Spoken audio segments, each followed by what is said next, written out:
talk. It's cat talk with the Kimmer Cat Talk right here with Pete Davis, sidekick producer and sports raconteur extraordinaire. Holy crap! It's sports later today. I'm guessing Already did it. Already did it because we have the Braves game this afternoon. Later. And we had, of course, as soon as I did it, They every named single the time. pitcher. Seriously, I signed off, I filed it, I posted it, I went and sat on the couch, and Bruce Sutter died. Every time. Now I don't know anything. I don't know anything more about that. Do you? What happened? How old was he? He was 69. I mean, that's just ridiculous. You didn't say, was it a heart thing or cancer? I don't have no idea. It didn't seem to be a surprise because they had a long obit ready to roll, but wow. I don't know. 69. Holy smoke. I tell you, after Mariano Rivera, I think he was the best closer ever, to tell you the truth. Well, and he was the best until Mariano showed up. Well, he's the name. He was one of the first names you would think of as a guy in that position. Eckersley, Raleigh Fingers, some of the first guys. Lee Smith, you knew Lee Smith. I knew Lee Smith. Big He was man. my God. He used to try to scare the crap out of me when I was at Wrigley Field covering the Cubs. I mean, honest to God, I'd be talking to him, and he'd come up and just do that. Kind of the elbowing me out of the way and kind of, shot me. It was almost as bad as Jilly or whoever, Frank Sinatra's bodyguard who shoved me out of the way when I tried to stick a mic in his face. All the way, puny white man. Aside. You are? Make way. Make a hole. And Walter Payton goosed me on the practice field at Bears practice field outside Chicago. And then laughed like hell when I jumped about a foot in the air. Anyway, hi, it's only me. It's only the Kimmer. Happy Friday. It's Friday, the 14th of October. Podcast number 486. That's pretty cool. I'm 3 away from 500. You for Holy Rapid Sports? Outstanding. And one more quick sport, and we'll talk sports a little bit later on, but on the podcast, did you, Stryker's going to pitch. Yep. Strider.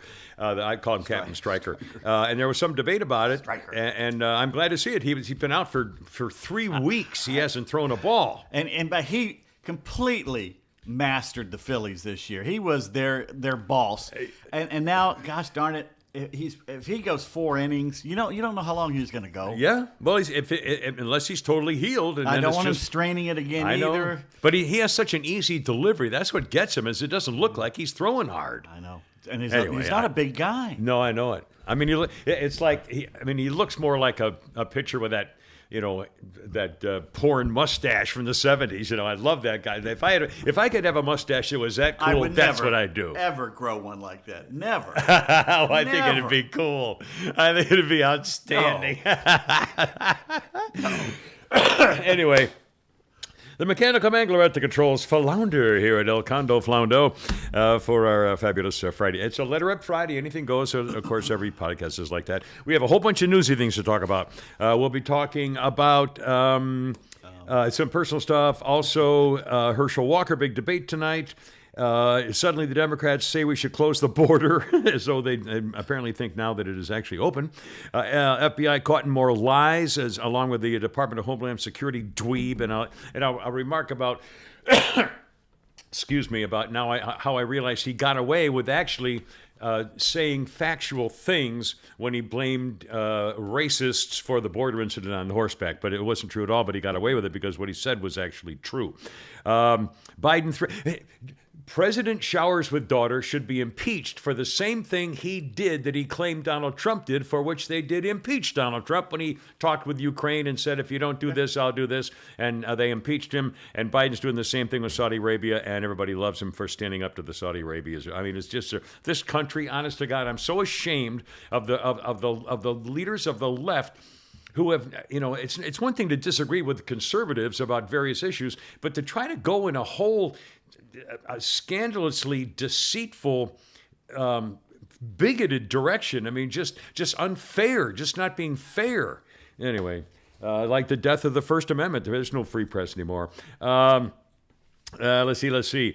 The Parkland killer decision by the jury. We'll talk about that.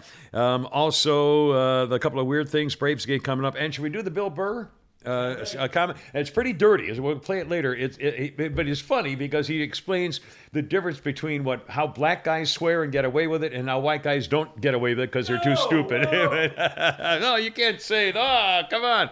Anyway, that's pretty funny. That'll be a little bit later on. A couple personal things. A reminder. What's the matter? Are you going to get Kitty? And I've chastised Flounder today because when I came in to park my car, his blinds weren't open, so Kitty was not in the window looking out, and I couldn't get any video of Kitty playing around in the window with me because I want to get to know him, so he'll come in. Once he's been sniffing me through the screen. What are you, the ghost of Christmas present?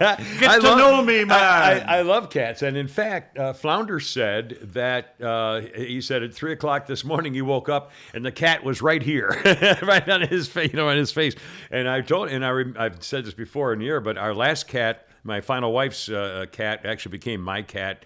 Shyster used to sleep on my neck.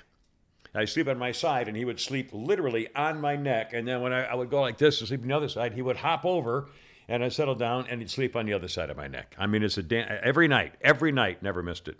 Damnedest thing you ever saw. I don't know why I started talking about that. Speaking of pets. I'm driving down Alpharetta Highway, or Roswell Road, I guess it is, coming down to Sandy Springs on the way here. And next to me pulls up a Beamer convertible with a woman driving. I couldn't tell how old. It's always a woman. Not a kid, but a woman driving in a Beamer convertible, top down, rag top. And in her lap is a dog with both paws over the driver window. In her lap while she's driving. I don't mean stopped. I mean driving. I got a picture of it on my phone. Wait. You endangered everybody by... I did. I was swerving.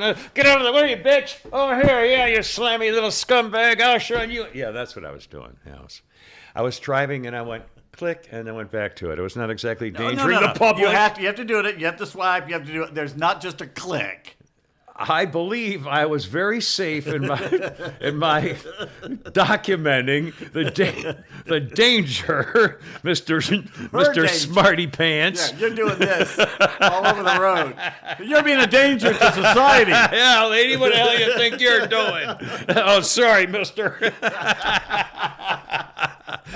Anyway, that's not good. You can't. That's stupid. That dog goes. Pew. I mean, a convertible is even worse than anything. I mean, come on. That's just not. And she was, showing off. She was flipping her hair and doing this kind of. Come on. Certainly not showing off a car. With that thing. Beamer. People are rude. I was shocked. There's gambling going in this establishment. When I was looking for my last car, back when I was employed and I could afford one. Yeah. I remember those days. Yeah, that was wow. Those halcyon days. I'd have to pay them $50,000 to take it back. Or salad days. Anyway, and I test drove a Beamer. Yeah, oopsie daisy. And I was shocked. Yeah. What a piece of crap it was. Well, I'm not. I could not believe it. Oh, I just got a poll watcher thing. Election security alert. Are you concerned about the integrity of the elections? You can be part of the solution by signing up to be a poll watcher in the upcoming elections. Tea Party Patriots Action can help you get involved. Let's do it. Well, I may just do that. I'm going to save this message, and by God, maybe we should do that. Well, it's a Tuesday, right? Yeah. We're off. Well, we could do that. Well, I got we should have done it the last time. That's probably when we could have caught something. On the other hand, I don't know. Anyway, we'll definitely it's a think paid about it. position. Yeah. Oh, it is? I think for some of it, yeah, you get paid. Oh, I'll be damned.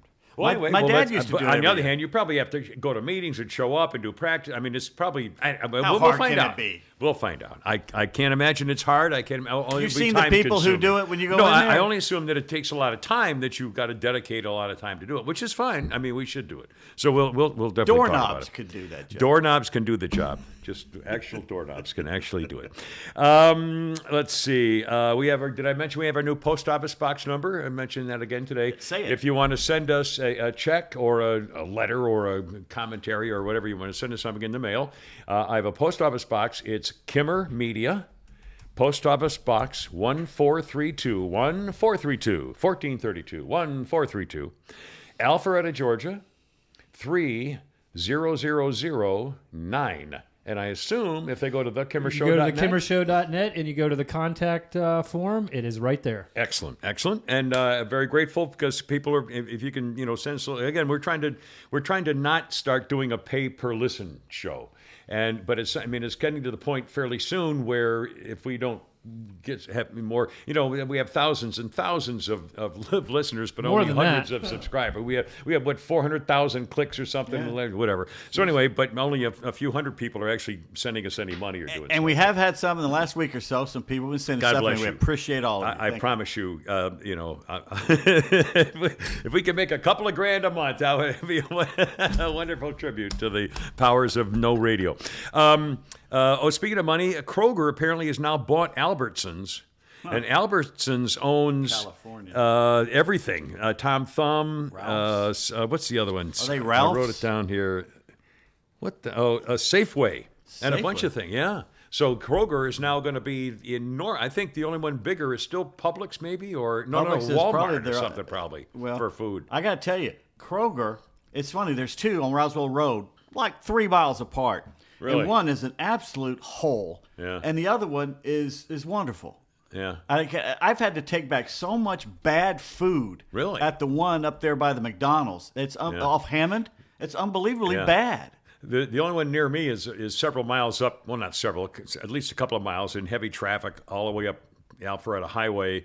And it's huge. It's so big. I hate going in there because I know if I'm looking for something that Publix doesn't have, they'll have it at Kroger. But it's such a pain in the neck because I don't know where anything is, and it's freaking enormous. I mean, it's like going into Walmart and trying to find somebody to help. You know what I mean? It's just I don't have that kind of time. Anyway. The Publix people will say hi to you when you walk through there. They're all my friends up at the. I saw the video of the guy in the produce section. This was unbelievable. I'm looking for Milky Ways, so regular milk, and of course there aren't any. And this guy behind me is doing fruits and vegetables, and he said just out of the blue, he said, "Can I help you, sir?" And I said, "Well, I'm trying to find the Milky Ways, but they don't make them anymore." And he said, "Kim Peterson." And I said, "Oh yeah." He said, "I listen to your podcast every day. You should listen on the radio." And just the nicest guy he could be. His name's Greg. I saw him yesterday. Did a little fist bump. But they're very friendly. And the one up in Milton, I know all those guys up there and women. Anyway, Kimmer's Milky Way Obsession brought to you by Atlanta Custom Closets, ClosetPro.net. Just call him 404-255-0589. If you need a closet, you need it refurbished, you need one carried into your house, you need one for the cat. Like Lucas does here, Lucas the Podcat. Atlanta Custom Closets is the place to do it, closetpro.net. Outstanding. And, God, what was I just saying? Speaking of the Milky Way, my little friend Gretchen, once again, I have no idea how she keeps getting into my place, dropped off a sandwich from the place we like, what's the sandwich, the Subway place Henri's? we like? No. Jersey Mike's. Jersey Mike's was freaking delicious. I used to like and she also dropped me off a couple of little chocolate-covered paydays. Have you ever had that? Yeah. Oh, man. It's a Baby Ruth is all it is. Yeah, I know, but it was different, and I really liked it, and I had never had them before, so thank you anyway for that. I don't know what the hell it's got to do with anything. Sorry.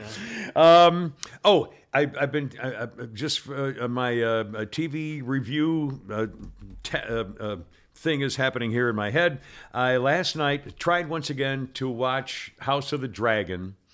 And I have 3 of them on DVR, and I sat down and I watched it for about 7 or 8 minutes, and I erased them all. I erased all 3 of them. And I'm so disappointed in that series that it started wrong and kept going, and then I don't know. Anyway, I'm mad at Amazon because I've been watching this Lord of the Rings prequel, which has been pretty good. Really? Yeah. And the season finale was last night. I'm 3 behind. I'm watching them.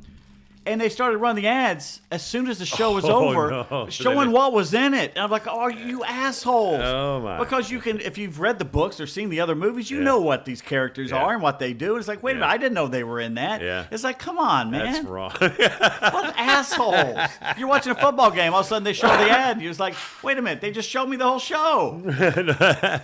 That's wrong. And speaking of TV, You got to watch Ghosts. I watched 2 the other night. I've still got 4, I think, I to was watch. thinking last night. Ghost is one we could watch every week. It's Thursday night, Right. and we could talk about it. It could be appointment podcast, All right. and people could comment I'll on the catch thing up and this watch weekend. it too. I'll catch and up every this weekend. Friday we can talk about ghosts. I'll catch up this What weekend. channel? What is Ghost on? CBS, CBS, So it's and it's actually like 9 on o'clock or the 9:30. network, CBS, on network. 9 o'clock. TV, yeah, channel 9 on Comcast. That's kind of late for me. Yeah, I don't Got a watch any. DVR? I don't watch any. Grandpa. Dinner's at 4. Yeah, well, you got Where you get the DVR. Piccadilly at 4? Where's the green Jello?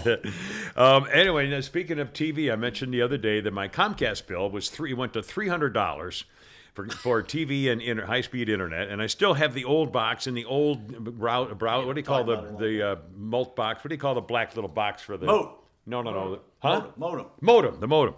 And I that has to be a new one, and they want me to get an app and figure it out myself, and I'm going like this. Okay, so anyway, so I got the bill. It was supposed to go down to $238. I got the bill in the mail the other day, still $300. Yeah, of course it is. Okay, so I go plotting, and I spend, and my free time is, between going to the stable all the time. Okay, so I go to Comcast.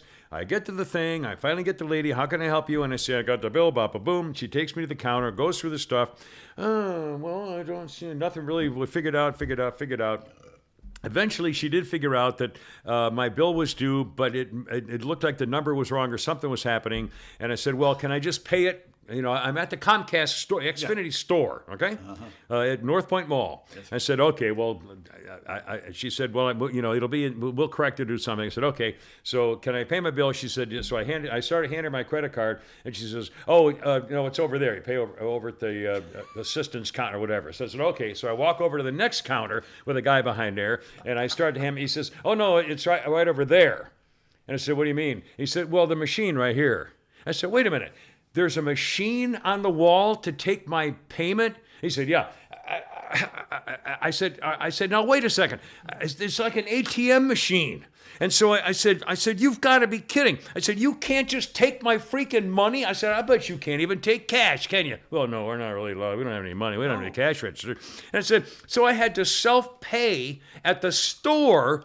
They want you to put in your social security, your phone number and address and zip codes and and email. And I said, you got to be kidding. And I started raising a ruckus. So the girl who helped me originally came over to me and said, what's your email? And she, I swear to God. And I said, this is outrageous. I said, you can't take, I said, just poke it in, do this, Oh, no, that's not good enough. You can't just slide it in. Even I do it now. I do it public. So I'm using my credit card to go bing, bang, and you're in. We couldn't even do that. Anyway, and then this was killing me. So finally, after all this and all the information and all the stuff, instead of just doing it, this is why I write a check. I write it and send it, and I'm done. Anyway, so I start to go, and she says, you have to go this way. And I said, what are you talking about? She said, "Oh well, we have a new exit lane for a crowd control." And I said, "There's nobody in here. There's like 3 people in here. There's no crowd." That's the Taco Bell commercial where the player puts a Taco Bell in his house, and he goes, "Number 7." He goes, "I'm the only one here."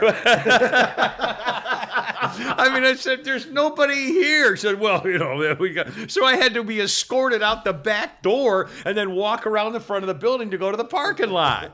I said what a day at the Comcast shop. Another thing, he goes, I like the breakfast wrap. And he goes, we stopped serving that at 11. And he goes, well, can you make an exception? And the guy by the counter goes, if I make an exception for you, I'll have to make one for everybody. And he goes, I'm the only one here. Wait, let's reenact your Comcast thing. I want you to reenact walking up to the counter to the guy behind the counter. I will be the guy behind the counter, and you come up and you say, "Excuse me, sir." Right. Excuse me, sir. Sir, excuse me. No. Just excuse me. Oh, excuse me, sir.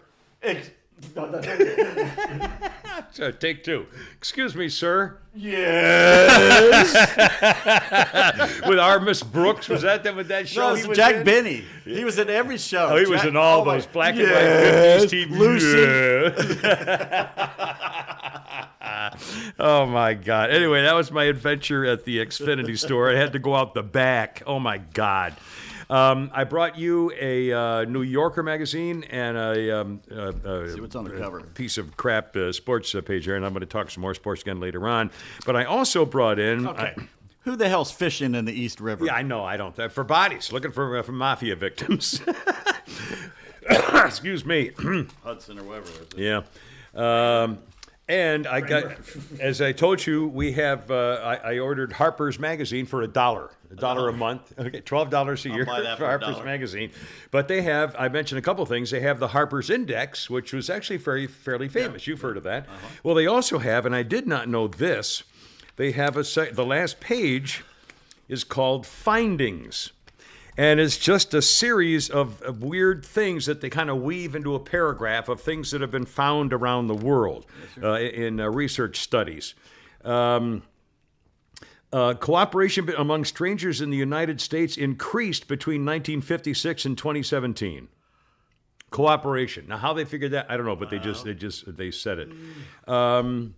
Chinese men who have sex with men has more than doubled since the start of the pandemic. A survey of 5 cultures found that laughter shared by romantic partners sounds warmer and more feminine and more submissive than laughter shared by friends. Well, I mean, how do you suppose? They made it up. Oh God, you're so freaking negative, Mr. Prove it. How do they Crunchcrouch. prove it? Well, they ask people. They say, what were you feeling when you did the thing? Whatever. What was the issue? It's a knock on married people and laughing. couples. It's a knock on them. It's say, you're being submissive to the man. You shouldn't be Well, doing that. listen to this and see if you disagree with this one. listen to this. Their most recent sexual encounter research shows that lesbians were more likely than straight women to have said, "I love you" in your sexual encounter. Of course, they were studying the function of a certain gifted way that, anyway. But I'll bet that's true. I'll bet you lesbian women say "I love you" when they make love more than a married wife says to her husband. When's the last time? All right, ladies, you married ladies right now. The last time you and your husband were, and I don't mean just, a quickie before dinner or whatever, but I mean if you're doing a thing, do you actually say "I love you" anymore? Wow. Do you even kiss anymore? Some do. Yeah, I see it all the time on Facebook. I see these nice couples on Facebook all the time. Well, it's very possible. They don't exist, but luckily, they're algorithms. it's not a thing. A couple of quickies. A second Zurich elephant has died of herpes. And one more. A new study on self-control found that children in Kyoto wait 3 times as long for food as for gifts. Kyoto children wait 3 times as long for food as for gifts.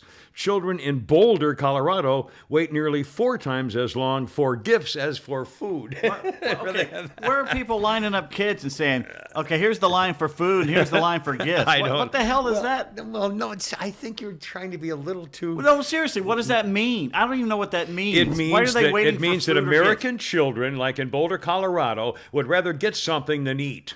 They'd rather be given gifts and presents and stuff rather than worry about where they're going to get their next That's meal. every kid. In Japan, kids are more afraid about where they're going to get their next meal than they are about getting a present. Well, they remember the post-war years. Well, I mean, so that's not as ridiculous as you're trying to make it.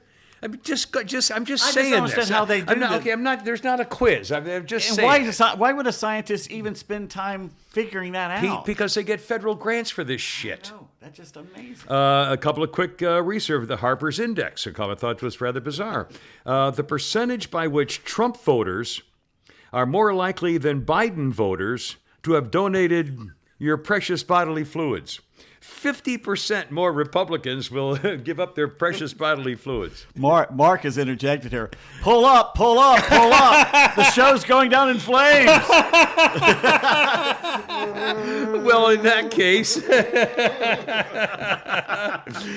percentage of Republicans the Democrats think make more than $250,000 a year. If you ask a Democrat, how many Republicans make more than $250,000 a year, the Democrats will say about 44%.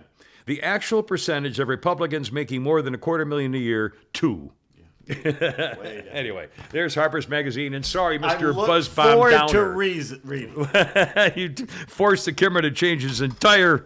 In fact, I'm going to go onto that couch right now and spend the rest of this show Now, perusing. most of that stuff is short stories and commentaries and essays and things like that. Maybe from many years ago, it's a real hodgepodge of literature. But you're a literary guy. You would probably find something in there that's quite interesting. And I found one the other day about something ridiculous, which actually was interesting. So anyway, just for the record. All right, hold everything. How we doing? What's that? You didn't care to bring that in, though, did you? What's that? The part you found interesting. No, it's in the magazine. Oh, well, no, I can't read the article. Yeah, I get it. I'm sorry. I figured that. Yeah, I got it. Thank you so much. Okay, quickly, hold on. Coming up, the Van Gogh, which is not looking too pretty these days. Huh? Also, the whole Jeffrey Dahmer Netflix thing is now leading to all kinds of outrage about what's coming up as a holiday shortly. We got that for you. Also, did I send you a song request? Yeah. To play? We're going to play. We'll do a little song request. Also, the Bill Burr commentary. Holy crap! It's I mean, we got a million things. Are you going to do an ad here? I'm going to do an ad because I will use this opportunity to walk the pumpkin.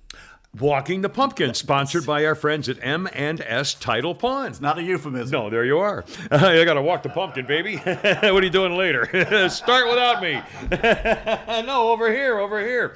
M&S Title Pawn. The two letters M&S Title Pawn. That's what it is. A beautiful little place in Bremen, Georgia. 306 Laurel Street, Suite A. Open Monday through Saturday in person. Pay them a visit. M&S Title Pawn. If you want to get them on the web, you spell M&S, and it comes out manstitle.com, M-A-N-D-S title.com. Here's their phone number, 678-821-3337. 24 years of experience in personal finance, getting you the money you need for your next vehicle, locally owned company, straightforward terms, no hidden fees, a tiered rate for pawns. Dedicated, exceptional customer service. They've been here for a long, long time. Locally owned company.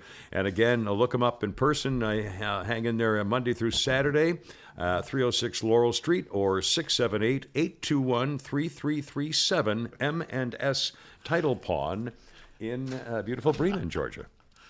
What? Is there anything funnier than a gourd?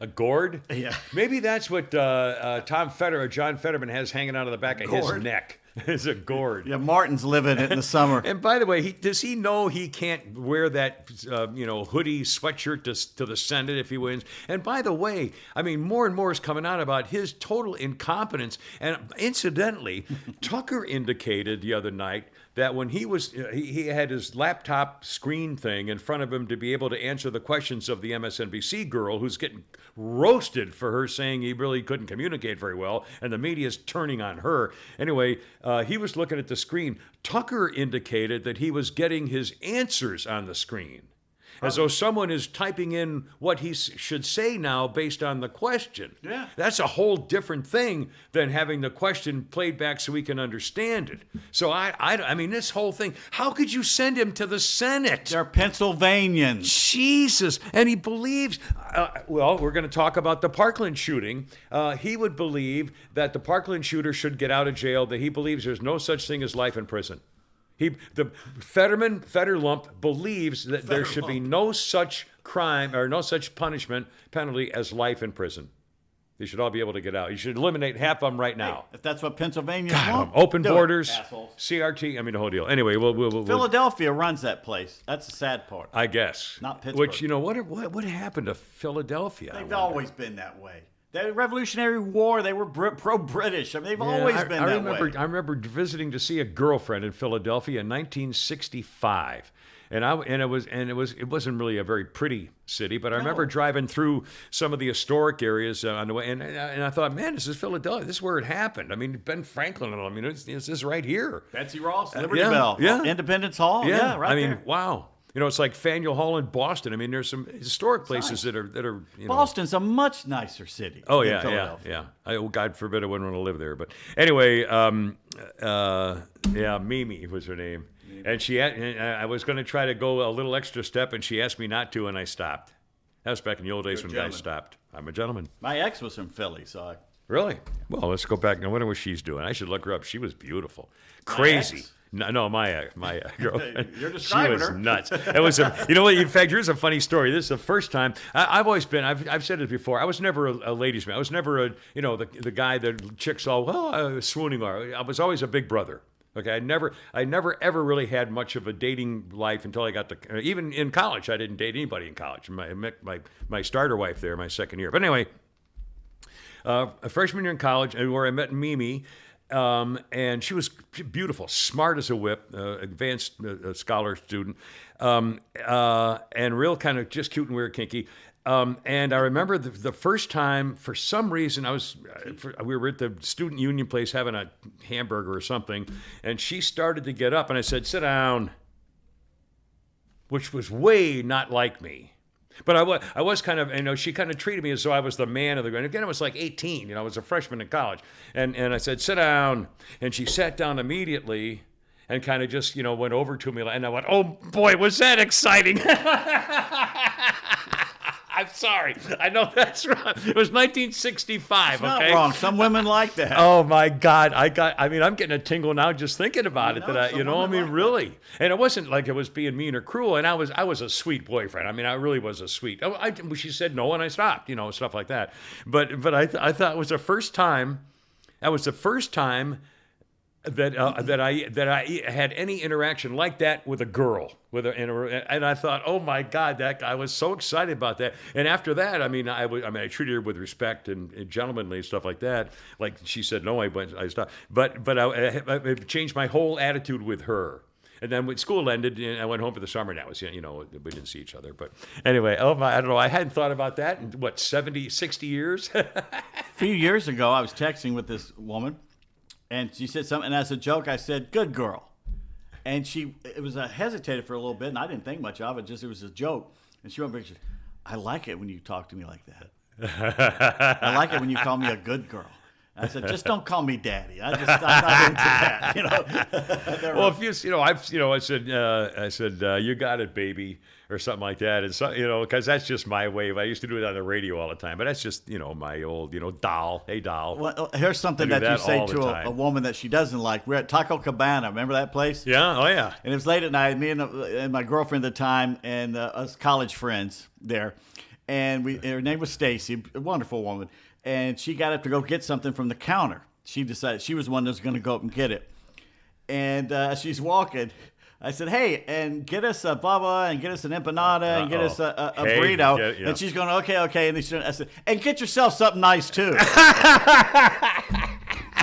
Everybody, A little something for yourself. everybody at the table burst out laughing, and she gave me a look that I knew I had screwed up. Mr. Big Shot. Get something nice for yourself. Okay, go ahead. No, really. Oh, my God. Margaritas were involved. Oh, Lordy. I promise we have actual newsy stuff. This just happened kind of on the as I was coming in today. In London, London's National Gallery, environmental activists went to the Vincent van Gogh's famous Sunflowers painting at the National Gallery in London and threw tomato soup all over it. Motherfuckers. And then they glued themselves to the wall. Bam. Yeah. One of the demonstrators said, "What is worth more, art or life? Art. Is it worth more than food, worth more than justice? Yep. Are you more concerned about the protection of a painting or the protection of our planet and our people?" Yep. The cost of living crisis is part of the cost of oil crisis. Fuel is unaffordable to millions of cold, hungry families. They can't even afford to heat a tin of soup, as they waved a can of Heinz tomato soup around and threw it on the Van Gogh painting. If I was standing there, they would be pulling me off of them. God. I'm not kidding. The security guard should have been taking the baton to him. I mean, this isn't just that they I'd kill 'em. stand outside somebody's office and they're screaming epithets about protesting. I mean, Van Gogh's sunflowers painting. That is a proof that humans are actually worthwhile. Something like that. Yeah, it's everything you ask. The answer is yes. Art. Yeah. That painting is worth more than you puny little human. I mean, I'd I have think of killed the him. nerve, and then glue themselves. You know, and the best way to do that is to rip the skin right off, pulling them off. I'll put a bullet in their head. I really would. I think those people should be killed. Well, on Pete, the that spot. might be a little harsh. No, I think that they are putting their beliefs. They're narcissists. And power-hungry narcissists. They're fascists. Yeah. They think their beliefs are supersede everybody else, including great works of art or anything. And by God, they can destroy anything they want because I'm morally superior than you. It's a power thing. And if you let them get away with it, they've won. Right. Kill them. Mr. Davis's views on I mean kill them. on the killing and shooting of protesters in the art world. It's not murder. It's not necessarily the view and opinion you want justice? of our. Bam. Again, and you know what? And do it so the brain matter splats against the on the wall, and then put a frame that around it. on the frame of the. It's abstract art. Yes, and I'll sign my name to it. Pete Davis, 2022. There you go. Because unless you start doing that, they did it to the Mona Lisa. They've done it to this. Yeah. They're going to keep doing it. Yeah, they don't care. Yeah, kill them. I'm kidding. Not kidding. No. I'm not kidding. No. He's being very serious. I am very serious. He's a very serious individual. They would be pulling me off of it. Well, I could see attacking him. I'd beat the crap out of him. If I were a security guard there, they would be on the floor. I mean, anyway. They're going to have to put, and because of those assholes, every great work of art is now going to have to be behind something that you can barely see it. I remember the High Museum, they brought Starry Night from Van Gogh. Yeah. We could get right up to it and look at it and see what he did and his brushstrokes and how he slapped the paint on. You can't do that anymore because of them. Either under glass or behind a fence or something, They're terrorists. Yeah, well, they are. It's like the forest people. You know, and they're throwing firebombs at police, and it's about time to just drag them out. We let them get away with it. It's ridiculous. Wow, I think I need a shower. Jesus. Thanks for bringing that up. Sorry. That was even on my script. That was at the last minute. It just happened a minute ago. You know, I just heard about it. Also, is the Jeffrey Dahmer series on Netflix over or still going or what? I think you can.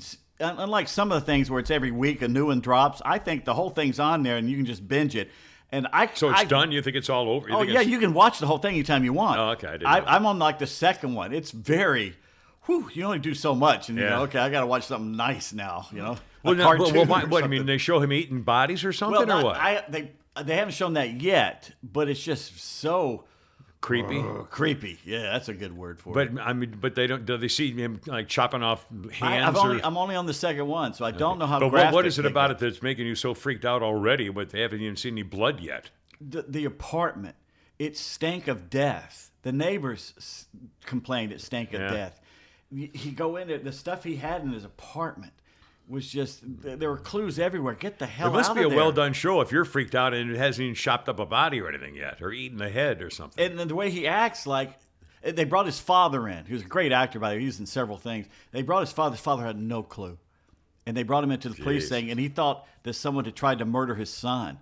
And they go, no, sir. This is going to be very rough. We're going to ask you. We're going to tell you, and before we ask you questions, we're going to leave and let you gather yourself, and then we'll come back and ask you questions.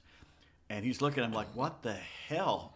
No, these are This is not documentary, right? This is actors. Okay, actors. And well, it's got to be well done. I mean, anyway, as the father, your life is over. Yeah. Because you were the guy who raised the monster. Yeah. How'd you let him get away with killing animals? They told him not only is he investigation for the murder of a man, we think he's killed maybe 20 plus people. Yeah. And then and eaten them.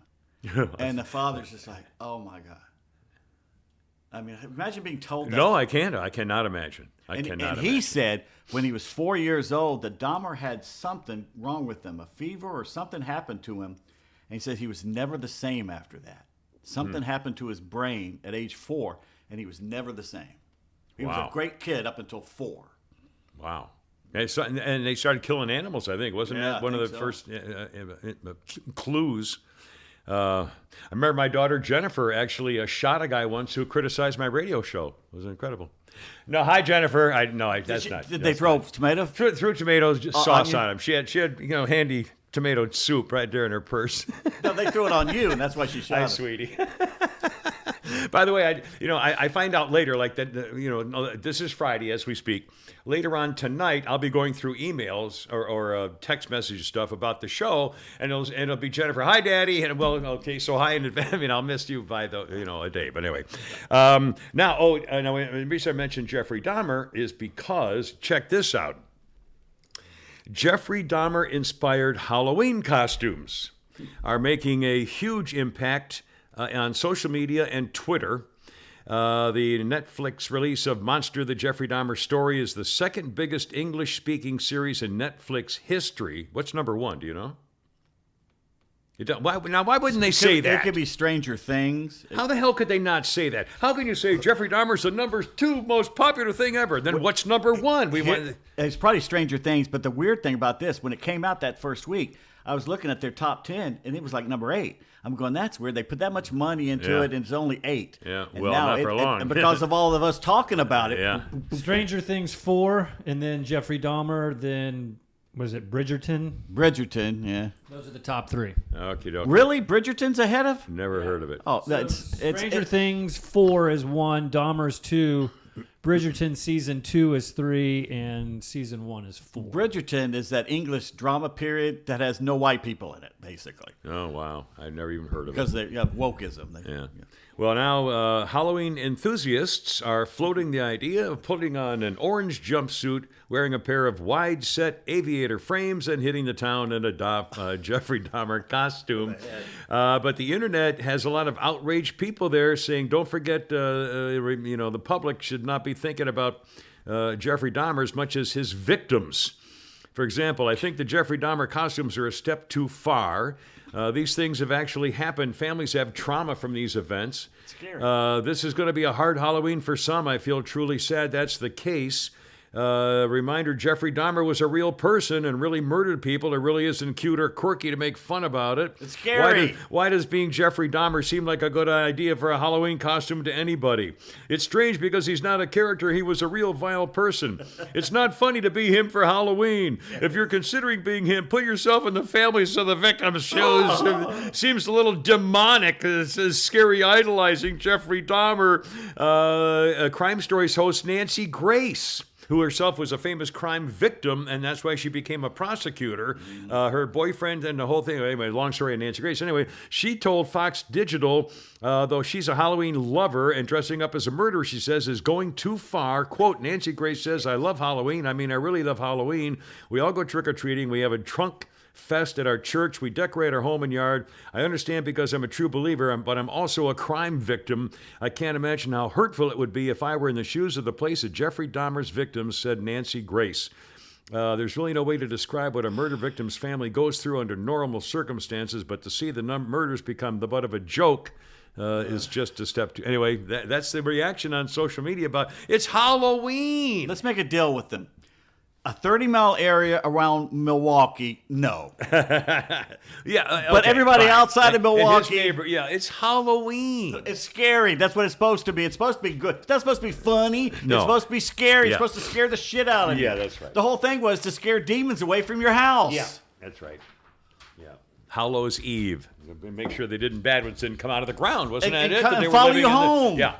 So on the eve of them coming up, you had to have That's what the jack-o'-lantern was for, to scare them. There was in our neighborhood. Growing up, our neighborhood was a giant circle. It was 1 mile. So Halloween-wise, it was awesome because you just. And there was this one kid every year would go as Michael Myers, and 2 parents would call the cops because he would literally just walk around. He wouldn't go get candy, just scare the living hell out of you. I'm sure he did. Did you see where the mask is a Captain Kirk William Shatner mask? That they were so cheap when they made the first movie. They didn't have any money. They went to the store and they bought the cheapest mask, and it was a William Shatner mask. They painted it white and put a wig on it. To this day, that mask is scary as shit. Yeah. See, I never saw any. Those movies didn't do anything. The first couple are scary, but now they come out every Halloween. This one's supposed to end. Last night they played the original Jamie Lee Curtis Halloween movie was on last night. But this one's supposed to end it. The one that's out now with Jamie Lee. And I'm like, whatever. But if you look at all those old movies, all it was music and suspense. It was all filled with scary music. Even just walking through the house. One of the first Hello, who's songs there? I learned Who's to play on there? the piano was the Mike Myers theme. Anybody that on the screen that's backing up and doing this, there's going to be somebody behind them. Yeah. Let's go into the shed. Yeah, it's like that commercial. Let's go to the barn where all the knives are. Well, it's like the Scream movies. The Scream movies are funny as hell. Yeah. Whether they're making fun of it, Yeah. That was on again. Those were on too last night. Halloween season. They're playing on Comcast. We're playing. But again, all that's those. another. The Mask is something simple that scares the hell out of you. Which one was the ones that Charlie Sheen was in and the girl from Mom was in it? Chris Pratt's ex.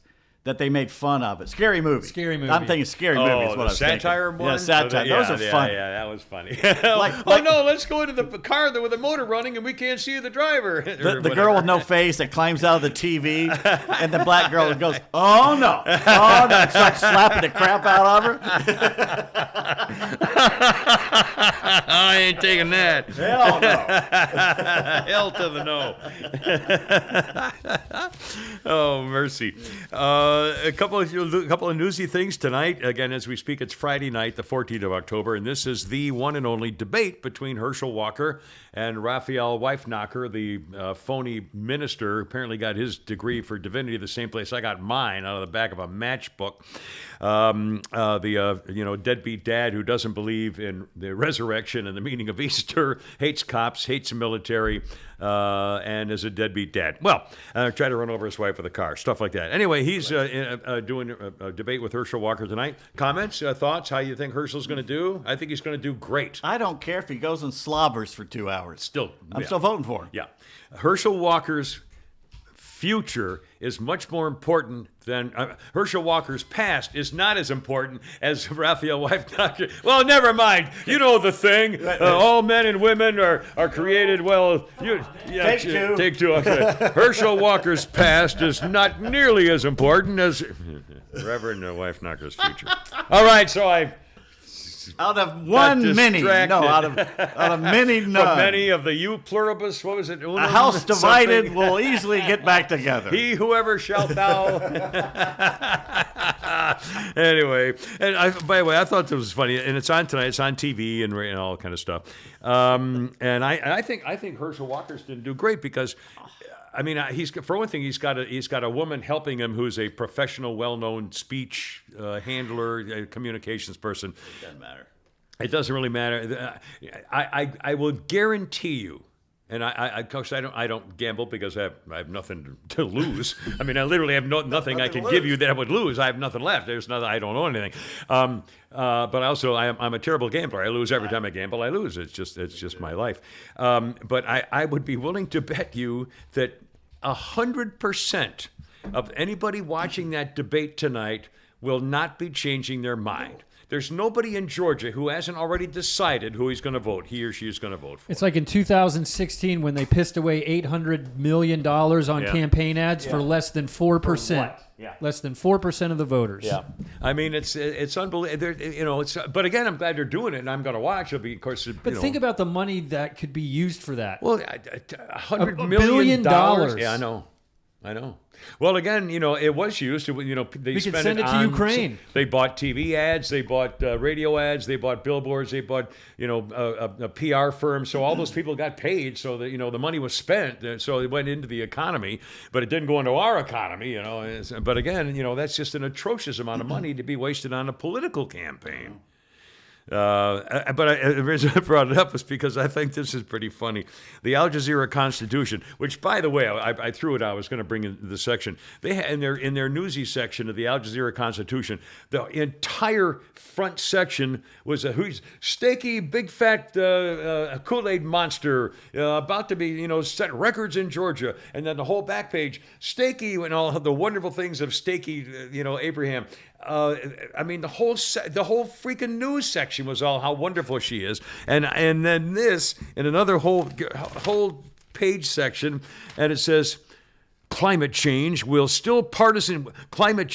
still partisan issue in Georgia elections. The next governor of Georgia and the winner of the state's high-profile U.S. Senate race will face consequential decisions in the years to come over climate change. The liberals, their two main agendas is Roe v. Wade and climate change, and they're going to lose. Have you seen the latest? The Martians killed Mars.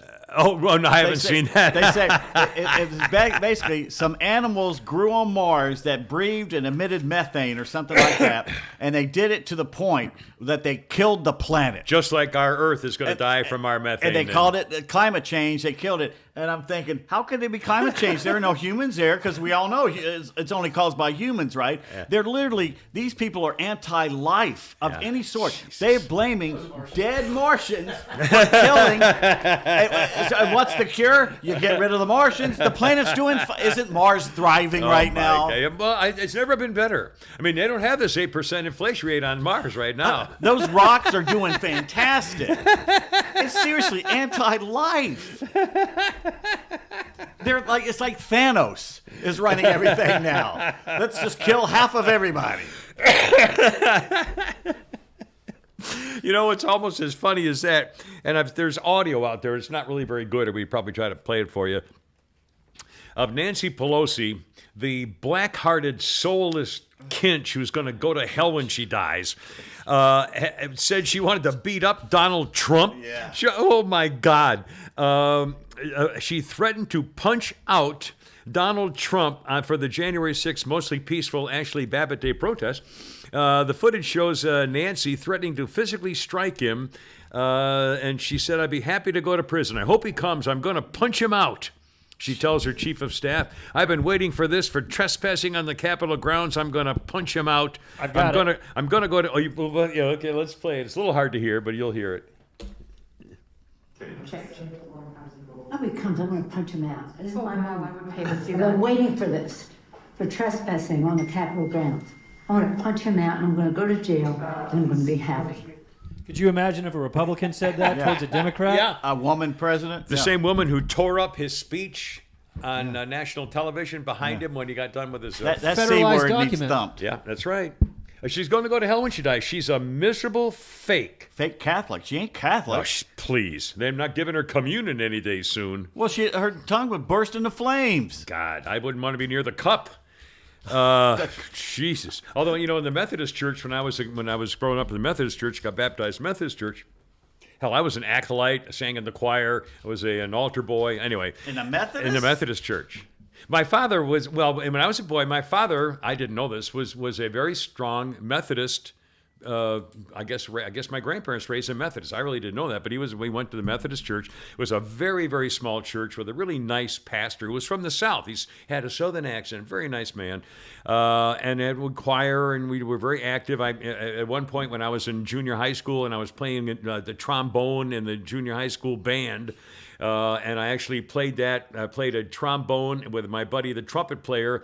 On Easter, we played Easter songs while the choir sang in the church, and we played our instruments with the organ. It was unbelievable. Anyway, why am I talking about this? I have no idea. No idea. Oh, communion. And being in the Methodist, church, when you go to communion, the altar, the railing, has little teeny holes in it for shot glasses where they pour grape juice. Yeah. And there was no wine, and there was no touching the cup. There was no giving you the cup. It was little grape juice containers, little shot glasses. And you get the shot glass, they put another one in, so you never actually touched anything like that. But that was back in 1955 or something. So we were lazy in the Southern Baptist. We didn't walk up to anywhere. They put it on trays and sent it out to everybody and passed it along. You picked it up. I've never seen that. Yeah. Really? First time I went, we first came here in 72, my starter wife and I, our next door neighbor, his name was Tony, and his beautiful wife, Brenda, and they were good old Southern folks. I'm from Illinois, and they wanted to take us to the Baptist church, which they went to every Sunday. So my first experience at a Baptist church with our neighbors was at the one right up there, was in Roswell, right up on the top of the hill, of Roswell Road, just north of the river. On Roswell Road, and our little babysitter played the organ. She's about a 14-year-old girl, played the organ in this Southern Baptist. Is it the one on the left as you're going up the hill? I think it's the one on the left going up the hill. When we came back from the Herschel Walker thing. Yeah. I actually that was the church I pulled into, and you pulled up next to me. Oh, right, yeah. Right. I'll bet that was it. Yeah. I'll bet this was 1972, so I'm thinking, this is 50 years ago. Oh my God. 50 years ago. 50 years ago.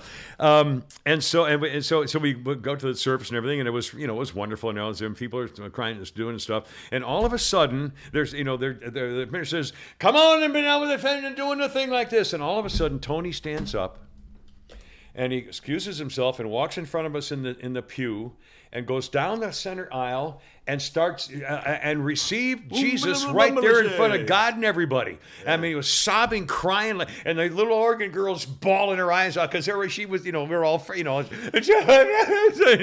Tony's, it was the damnedest thing I've ever. No, he wasn't doing that, but he was definitely on his knees and he was sobbing and he really, I thought, holy cow. Holy cow! My first experience with a Southern, from being from New England, the Northeast. My first experience, he couldn't help it, and we never really talked about it, other than he felt the move, he felt it. What you should have done, not say a word until you got home and y'all saying goodbye to each other at the apartment, and you should have looked at us. Wow, that was some crazy shit, wasn't it? He went home and threw away all his Playboy magazines. Where? Anyway, but what an incredible experience! Wow, yeah, that's an introduction. Wow. And my second experience with the first time I went to the Ebenezer Baptist Church, Hosea Williams gave the sermon. If you've never heard Hosea Williams speak, you missed a treat, my friends. Down here, Southern Baptists look upon Methodists. They're good singers, but they're kind of backsliders. Well, they're a little weird. They're not like Unitarians. Well, they're very mild and it's like a calmer they're version. They're like Quakers of Southern Baptists. Yeah, and they sing a lot. Yeah, they act like they're Welsh or something. I love church singing. To me, if they sang more and made people sing, I guarantee you that if you go to a church service, I'll bet you that most of the audience of the what do you call them, congregation doesn't really sing the hymns, or they don't sing them very loud. No. If the minister said, all right, hold it, stop right here, hold everything. All right, from now on, we're all going to sing.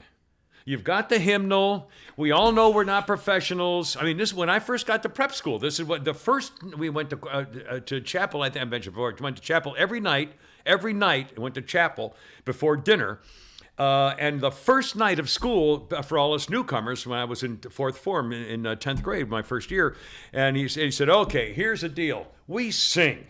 And we sing loud, and we sing happy, and we sing and make it boom, bam, boom like that. And I'll tell you what, you've never heard anything like an entire congregation. It's like the Mormon Tabernacle Choir. Yeah.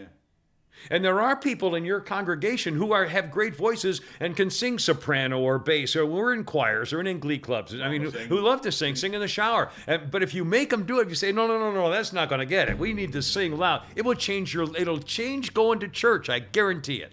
Well, there's some, like driving around in Mississippi in the rural, you'll go by some little small churches, black, white, it doesn't matter. And if they're singing, you can hear it. You can hear them driving by, yeah. I mentioned our prep school on Monday nights did nothing but sing. On Monday nights, we just sang hymn. We called out hymn number 142. We'd all get to it and we'd all sing it. The townspeople came to listen. They were outside the church. It was so small. The townspeople listened on my mother would drive down to didn't live that far away with a neighbor just to hear the singing of the rebounding off the walls of a small church. It was just wonderful. Anyway. When I lived in Grant Park, there was a black church a block over from our house, and on Sundays, you could hear from my place, and then church wouldn't get out till like 2. They'd be there for a while, and then they'd come out and they'd walk home, and just it's like a party. Yeah. Anyway, I got just a little distracted there, but what the heck. Well, it's like, hey, the Blues Brothers were on the other night, and I tuned into the scene where not Little Richard, who's James Brown, who's doing can you hear me, baby? They're dancing and flipping, the guy's on a trampoline or something. The nun beating them with the stick. It's the funniest. And they're in those little chairs. And then come closer, boys. She glides backwards, and the door slams. How did she do that? The penguin. You got to go see the penguin. The penguin. We're on a mission from God. You're blaspheming, boy. How did they do that? the car scene at the end where they pretty much destroy. They destroyed a shitload. Oh, I mean, that was real. That was really true. And Jane Byrne was the mayor of Chicago at the time, as I recall, and she said, "You can tear up anything you want as long as you rebuild it and pay us for it." And they did. That was a real mall. Yeah. I mean, that was not fake. That was real. Drive it to the mall. I hate Illinois Nazis. Hysterical. Speaking of weird cars going through car windows, I don't think you should do that if you swap your whip. That's right. Do that by going to swapmywhip.com. Whip, of course, being a colloquial phrase for a ride, a car. Our Kimmer Show podcast sponsor, swapmywhip.com. If you're looking for a different ride, maybe this would be just exactly perfect because there's no middleman, there's no dealer, there's no car salesman, there's no going to going through all kinds of rigmarole. You go to swapmywhip.com, spot something you think you might be interested in, make your own deal, see what happens. He's probably got a friend who can do something with that. Maybe looking for yours. I mean, it's a fun thing. If for nothing else, check it out. Swapmywhip.com, and if you use the Kimmer code. Coupon code Kimmer, Kimmer. It's 180 days of free premium listings on swapmywhip.com. And it's not just cars, trucks, boats, jet skis, ATVs, off-road vehicles, all kinds of stuff like that. Again, swapmywhip.com. And this may be exactly what you are looking for. Yes, sir. Okie dokie. Now, okay, quickly, just to review, the FBI is led by a bunch of scoundrels and yellow-bellied, chicken-livered phonies who are out to destroy America. More testimony in the John Durham trial that's going on over the Russian involvement in this whole thing from years ago has shown once again that there was a Democrat operative admitted that he lied in the Steele document, that the information in there came from people talking and TV coverage and stuff like that. And I think we mentioned last time that the FBI offered Steele $1 million. Mm-hmm. The FBI was so ready to indict Donald Trump. They said, "Oh my God, we need to be able to prove this. We'll give you $1 million. That's how much we want to be able to prove this." He couldn't prove it, and they used the information anyway. They went ahead and did it anyway. And guess what? Jim Comey, who was a director earlier, this whole business with of the Justice Department people, and now Chrissy Ray, if he'd come out from under his desk with his secretary's desk or something and do something, my God, how can they sit silent? I mean, it's almost every day now. There's something new that the FBI went behind. They hid the Hunter Biden thing, the laptop business. I mean, there's been one more scandal after another. And nothing's happened, and I feel particularly bad because I've always been a fan of the FBI. I've mentioned that before. I won't dwell on it, but he's got to go. He's got to go immediately. The whole top third of the hierarchy is obviously in cahoots with. I'm not sure who's running this. They put an office in the DNC office. Yeah, in the Democrat National Committee. Work right next to them. Yeah, to help them. They let Hillary get away with it, going to her meeting about her emails, and they never put her under oath. She had a lawyer there, and Jim Comey himself, remember, he said, well, she did some things that were probably illegal or wrong, but no one would ever charge her for it. That's not his obligation or duty or bailiwick to even say that kind of stuff, but they let her get away with it. Anyway, and again, one more, those people have to go. The business on the Haitian whipping business down at the border. Here's what's so sneaky about that guy Mayorkas. And he's a weashy little pimp. I just looking at him, he's a freaking liar. He's the one who says, "Oh, the border's secure." And isn't it funny that Carmela Shifless and Lazy, the vice president, went down recently to San Antonio and never went to the border, never actually went to where she's supposed to be the czar. Anyway, here's what, remember, Mayorkas is the guy who knew after the whipping incident happened, he got an email that told him, no, all the photographers, everybody said the same thing. They were not whips, they were the long reins. I remember I showed you on my video at Facebook. They were reins for the horses to guide the horses, to control the horse's vision. I mean, it's like extension of your hand to guide the horse. There was no whipping. Nobody ever got whipped. It's not true. It looked bad, but it had nothing to do with da-da-da-da-da. He ignored it entirely, but here's how he got away with it. Did you actually hear what he said? No. Here's what he said. These images remind us of a terrible time of racism in this country. So, in other words, if you saw what looked like whipping, the image of what you think you saw reminded you of a time in this country where there might have been whipping of racism back 100 years ago. So, what he said was accurate. That the image of somebody getting whipped, oh my, that could remind you of the worst time in our country, of the racism in our country. But that's not what happened. Instead of saying the images were bad, but let's remember it never happened and these people acted professionally and responsibly, so don't get the wrong impression. Instead of doing the right thing, he used it to divide the races. And Carmela said, well, they all started talking about lynching and racism and white supremacy. I mean, it just flows from each other. And Michael Brown. Everybody gets sick of it. It's Putty Tat light. He did what Putty Tat did on Ferguson, Missouri. Hands up, don't shoot. Investigating federal crimes and nothing ever. Of course, they were innocent of all this, and that's what started dividing this nation. And now, and this was the second thing when Mayorkas now, and he's got to go. I mean, I can't believe this guy's the leader of the Department of Homeland Security. My God, isn't today St. Floyd's birthday? It might be. It might be. I don't do much on the dead people. For how long now? Yeah, he hasn't gotten done any drugs. I know he that. hasn't threatened any pregnant women. He hasn't stuck a gun in a pregnant woman's belly. He's really turned it around. Yeah, they should have a parade for him. And speaking of duplicity, this is unbelievable.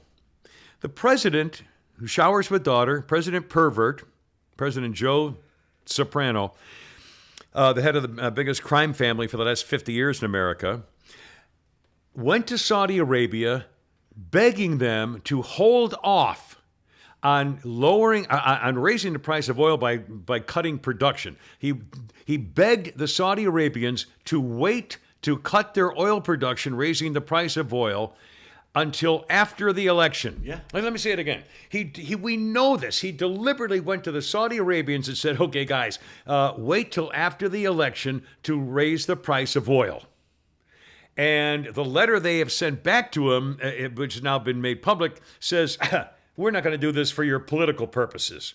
So and because of that, your president, sniffs her hair, says, well, we're going to retaliate in a serious way, and apparently they're going to be withholding weapon systems from our allies, the Saudi Arabians, to get back at them for not doing what he wanted to have done politically to help the Democrat Party.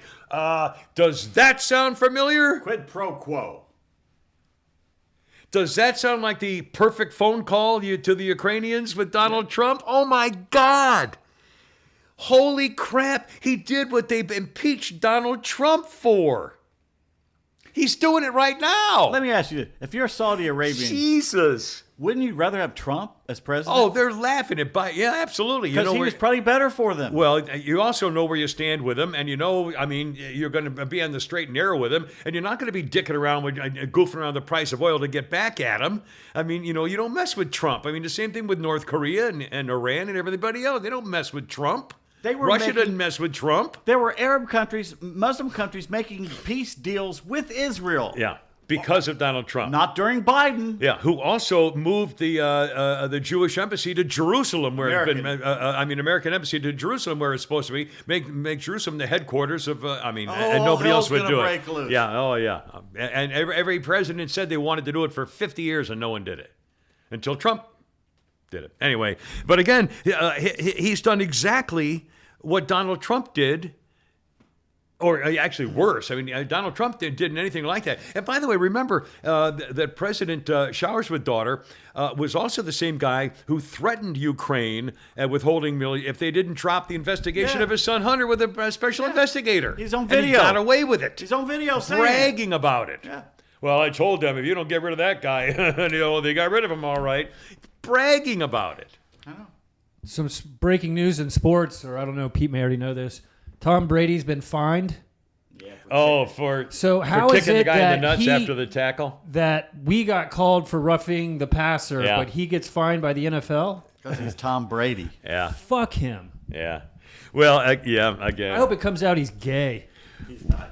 And by the way, she apparently is making some comments now. They're she's not running wearing her their mouth. wedding rings, and So it's clear that she got fed up. And I don't blame her. I take her side on this. I think he's been more than selfish. It's got to be hard being the best athlete in the world at your sport for 20 years. And all you have in your life is one thing. Yeah, but if that's all you have, and you can't, now they say he's a good father, and a good husband. So I'm sure that's true. But for 9 months out of the year, I mean, it's a whole different thing. And why he had to do it again? I mean, I think she said, I just can't take this anymore. I mean, it's got to be. Can you imagine being like a football coach's wife? They're never home. I know. Never. I mean, they're literally, they sleep on cots they're just never around. And baseball managers traveling all over the country, baseball players, all that stuff. Minor they're leaguers. doing it every day. Football players play once a week, and only 8 games a year do they go out of town. Baseball players are out, anyway. I don't know. I was talking about when I travel with the Falcons, you put your life on hold between August and January because you would be traveling so much. And every week there was something. You had to do. Places you had to be. Yeah. And back to the quick Biden thing. Isn't it amazing? I saw Nancy Botoxi, who again is going to go to hell when she dies, a black-hearted, soulless witch. She came out with it. I saw her actually saying it. She said, "Well, I think it's important that we need to secure the border." Because clearly we don't want it to have an impact on the local communities in the area. Oh, my God. All of a sudden, now she's admitting that the border's not secure after all this time, but she's actually come out with a Republican platform on dealing with the border because it hurts local communities, and now they're going to try to take credit for trying to close the border. Are they doing this because it's November? Yeah, I mean, it's unbelievable. I mean, Nancy Pelosi all of a sudden saying, well, we need to close the border. Well, it's backfiring because, he got screwed by Saudi and OPEC. That's not going to help him. And then this. What are they going to run? I mean, I don't know what they can. They're running on Trump. Yeah. Well, not only that, did you see who's going to come and campaign for Stacey Abrams? What's that? Dr. Jill Biden. Oh, yeah. I heard she's coming into town. Which sofa cover she's going to be wearing as a dress? Have you seen the things where they put her dresses and next is a sofa with the exact same you can't pattern? see her. Yeah. She disappears. It's like Haverty's is designing her clothes. Let's see. A couple other things in what do you think about the Parkland school shooting case? The kid who's now 22 or 24. Before you get into it, which one was this? Because where's Parkland? Okay, the Parkland shooting was in Florida. Okay. Nicholas Cruz killed 17 people. Parkland Marjorie Stoneman Douglas Elementary School. I forgot he was still alive. Oh yeah, he's 24. He was 20 at the time. He pleaded guilty a year ago to murdering 14 students and 3 staff members. On Valentine's Day, and he said, the killer said he did it on Valentine's Day to make it impossible for Stoneman Douglas students to celebrate the holiday ever again. The deadliest mass shooting that has ever gone to trial in America. The prosecutor focused on Cruz planning for it for 8 months. He stalked the halls of the 3-story classroom building, firing 140 shots out of his rifle. And his lawyer said, well, his mother drank heavily when she was pregnant with him, so he has fetal spectrum disorder. And the jury could not decide unanimously on death, so they voted life without parole. But the judge makes the formal sentence, and she, I think, still has the possibility of overturning it. But he got life with no parole. He's 24 years old. The only, of course, the families here, a lot of them, they're just burst into tears saying, how could you do this? His life is more important than my daughter's, kind of deal, which is certainly understandable. I think it's more of a hell to keep him alive. Well, I was going to say, the only saving grace is, can you imagine he's got to live 60 years getting gang raped, for the first 10 years of his internment, and then being led around somebody's pocket and, never being able to, he can go outside and exercise for an hour and gets to watch TV, but that's not much of a life for 60 years. Andy did his best to fight him off. Yeah, he tried hard, I swear to God. I mean, honestly, that may be the worst punishment of all for you spend your entire life. Probably kill him. Oh, he'll die. He'll get killed. He'll Dahmer him. Yeah, he'll get killed. Jeffrey Dahmer got killed. Was it a broomstick? Did they kill him with a broomstick? I thought they kicked him to death or something like that. I think they beat him with a broomstick too. Maybe it was also they even used that, but I think there was a broomstick or a. something like Well, that. he as said well. at one point when they arrested him, he says, "I deserve to die." Well, He knew the Yeah. whole time he knew he was evil. Yeah. One more. Let me ask you about this. I'm really kind of troubled about this whole issue. Alex Jones. Alex Jones was a talk show host, and he was on the radio, and then he was on just a podcast, right? YouTube and a bunch of stuff. But he's you know the name Alex Jones, a very big social media. But he was a radio talk show host in Dallas or San Antonio or Texas, I think. Didn't Shannon Burke know him? Yeah, I think so. But I think from a Texas, anyway, Alex Jones, and he, as you know, a few years ago, he said that the whole business about the Sandy Hook, that was the other school shooting, the Sandy Hook Elementary School shooting in Connecticut, was a fake, was a lie. It never happened. It was 2012. The massacre never happened. They had hired actors to make the plot look real. It was a part of a scheme to take away your guns. A lawsuit filed by the relatives of 5 children and 3 educators and the FBI agent who was among the first responders sued him. A Texas jury in August awarded $50 million to the parents of one girl against Alex Jones, and now he has been ordered to pay just under $1 billion for the others in the second biggest judgment against the info host for the lie about the massacre. Now, let me ask you this. You mean to tell me that if you say something that offends the family of a murder victim, that they can sue you as part of a thing for $1 billion? Do you know how many people I've offended over the years? I think there's more to it. I think he was saying things that were not factually correct, and he doubled down on it. But he was still just talking on the. But he was spreading. He was libeling somebody or slandering. Well, someone. I don't know. I mean, $1 billion. Holy cow! They won't see a penny of it. He laughed, supposedly. Holy moly! Now here's another thing I'd forgotten about this. Actor Cuba Gooding. Yeah. Show me the money. He looks so old. Yeah. Cuba Gooding has pleaded guilty to a one count of harassment and a report of sex abuse that prompted additional accusations from women all over the country. Cuba Gooding's 54. He won the Academy Award for '97 for the Jerry Maguire portrayal of the football player. That Jerry was his agent. Cuba Gooding was charged in 2019 with groping and forcibly kissing 3 women, one of many prominent men whose behavior was exposed by the Me Too movement.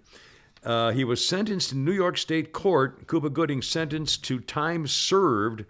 There are 2 civil suits still pending for Cuba Gooding. Apparently was something of a hound. Now, ironically, he was also in the movie Radio. Remember that? Yeah. Oh God, I know. I remember the movie, but I never saw it. He played a special needs student or something Yeah. like that, and was he like the football? You mean you're thinking of Rudy? That's not No, but he was like the He helped with ball the boy or something equipment like that. The manager. equipment manager on Yeah. a football team. And I was looking, ironically, on this day in 1946, James Robert Radio Kennedy was born in Anderson, South Carolina. I'll be damned. The real one. I'll be damned. I never saw that movie. I never saw it either. Coming up, the Falwell Pool Boy back in the news. Also, the list of bad cereals. Was that what you were going to talk about today, too? Serial killers. Serial killers. Literally. You had the list? The Chase, I did it Wednesday and I never got to it. The Chase Bank charity scandal. I didn't heard about this. This is really horrible. Also, some more stuff with Pete on sports stuff and Deshaun Watson. And I don't know what to think about this, where all of a sudden one woman is not settling. And it makes me wonder if she really should be suing in the first place, according to her own testimony. Anyway, we'll talk about that. That's coming up here in a second. And again, come on, girls.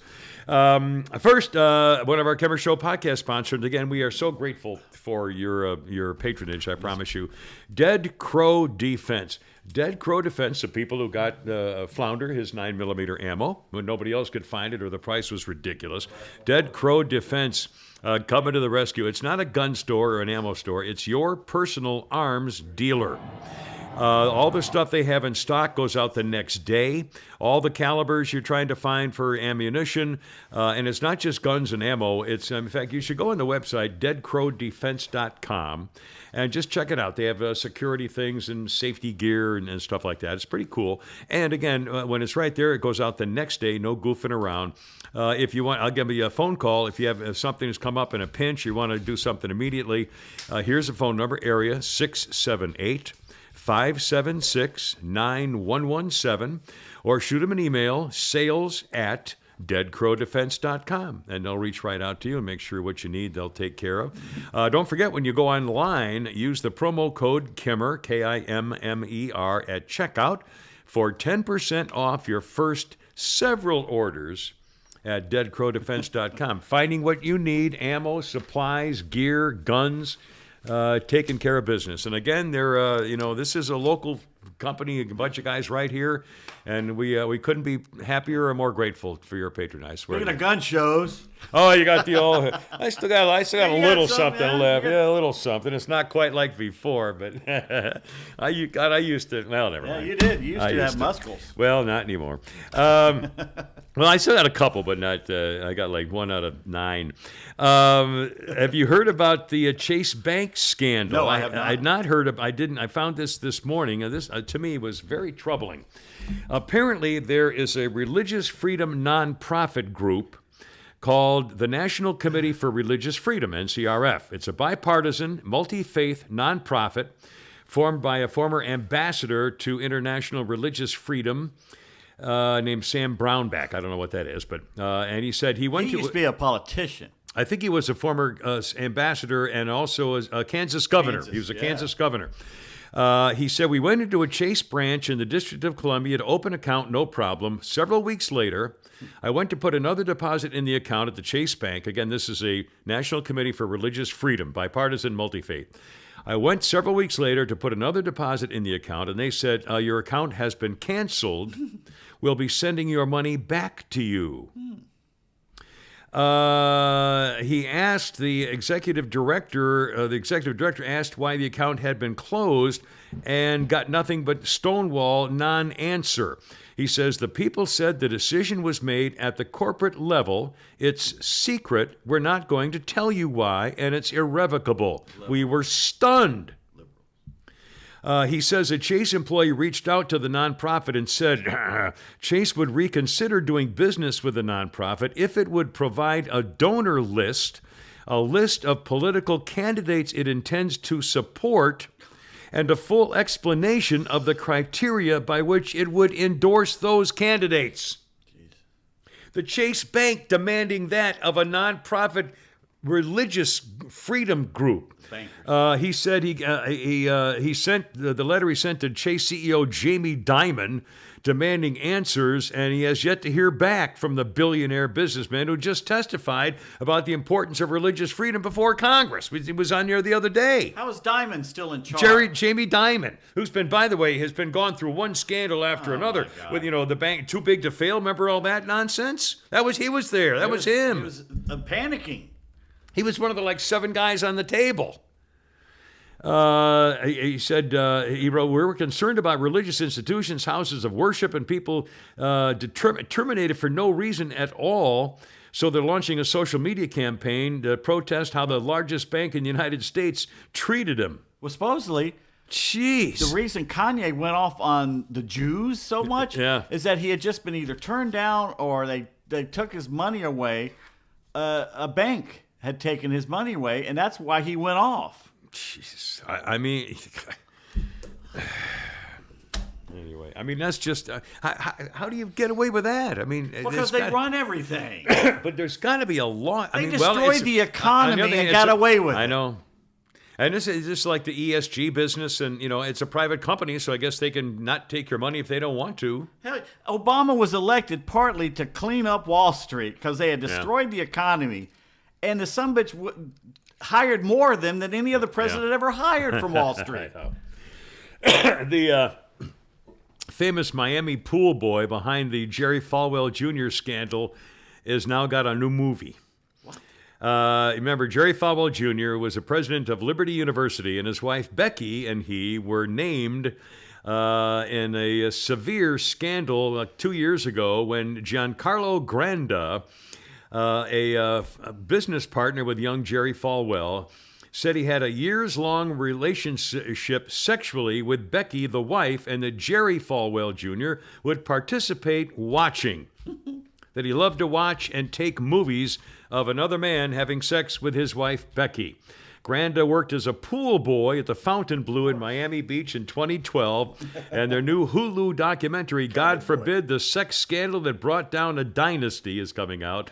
He didn't know who the Falwells were. Becky started flirting with him, and so he took her up on it, and apparently he was a 20-year-old college student at the time.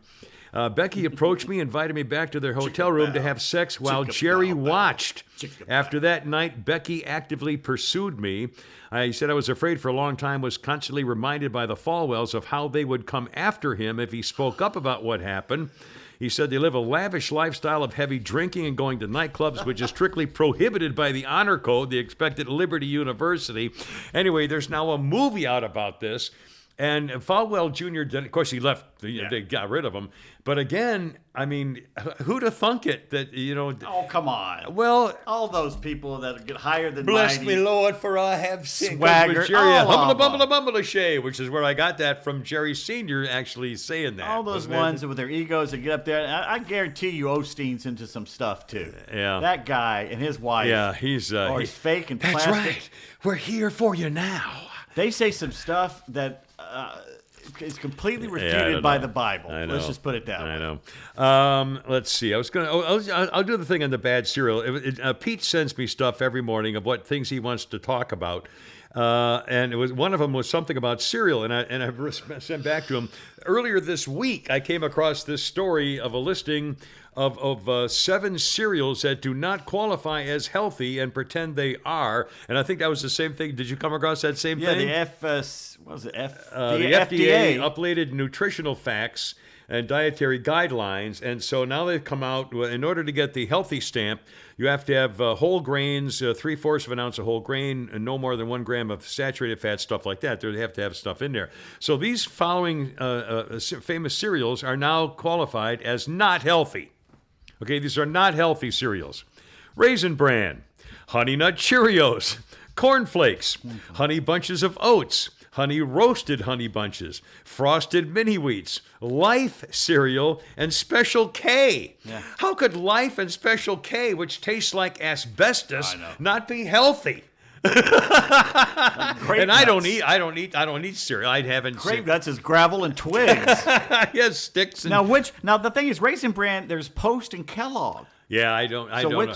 The one I like the one with I like the Raisin Nut Brand, which has a little There's one called sugar coated raisins. Great Grains that has almond, cranberry, and Yeah, that's a little too nutty for me. No, it's not. No, I it's, like sweet it's stuff. It's shaved almonds. Yeah, so you barely, I know what you mean. It's fantastic. It really Yeah. is great. I'd have to add a lot of sugar though. No, you don't need to add sugar. Yeah, it's I do. not sour like cranberry. Yeah, I'd no, have no, to no. add- no, It's I'm not. sorry. It's sweet. I'm not. You bring. I'll bring a bag in. It's Bring got me a great. little bag. I'll bring of you a it. bag All in, right. and you can use it. It's Okay. it's like Raisin Bran, except it's cranberries, but they're not sour. Yeah. Well, I like the Raisin Nut Brand has the raisins, but they're coated in like a sugar thing. yeah. They're not just raisins; they're actually coated, and they have nuts in there too. And I like the nuts with the coated And sugar the great raisins. thing, you cut up strawberries and put it in there. It's Well, even you better. can do all kinds of stuff.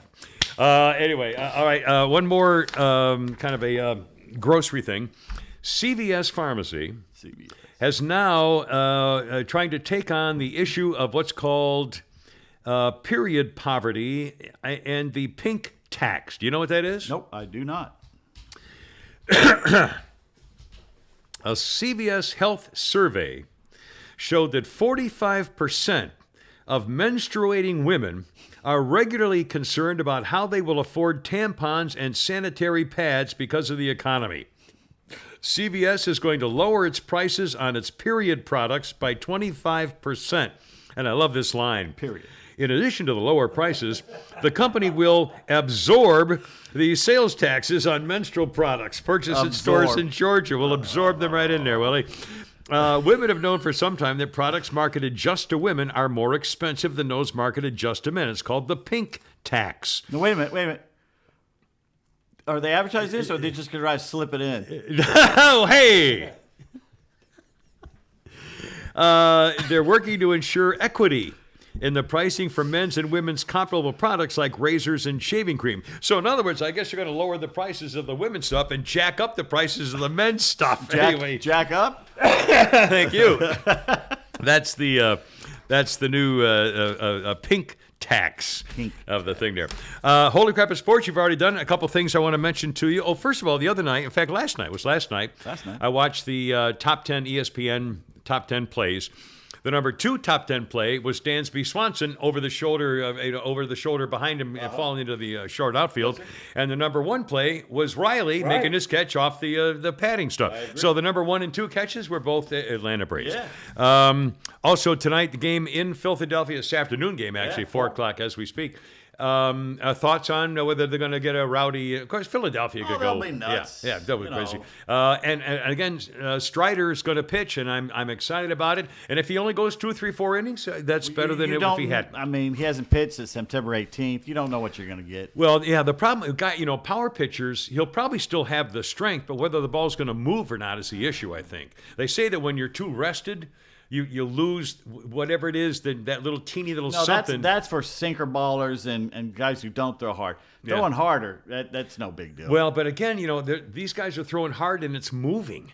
I mean, when they slow down, these 100-mile-an-hour. Jeez, I'm worried about it hurting himself again. Yeah, I agree too. But I hope that they'll be honest with the manager, and Strider will say, okay, I've hit my limit. I don't know, whatever. And he'll be nervous. He's never pitched in something like that before. It's going to be interesting. 2 things that I want to make. I wrote down here in terms of what's going on here.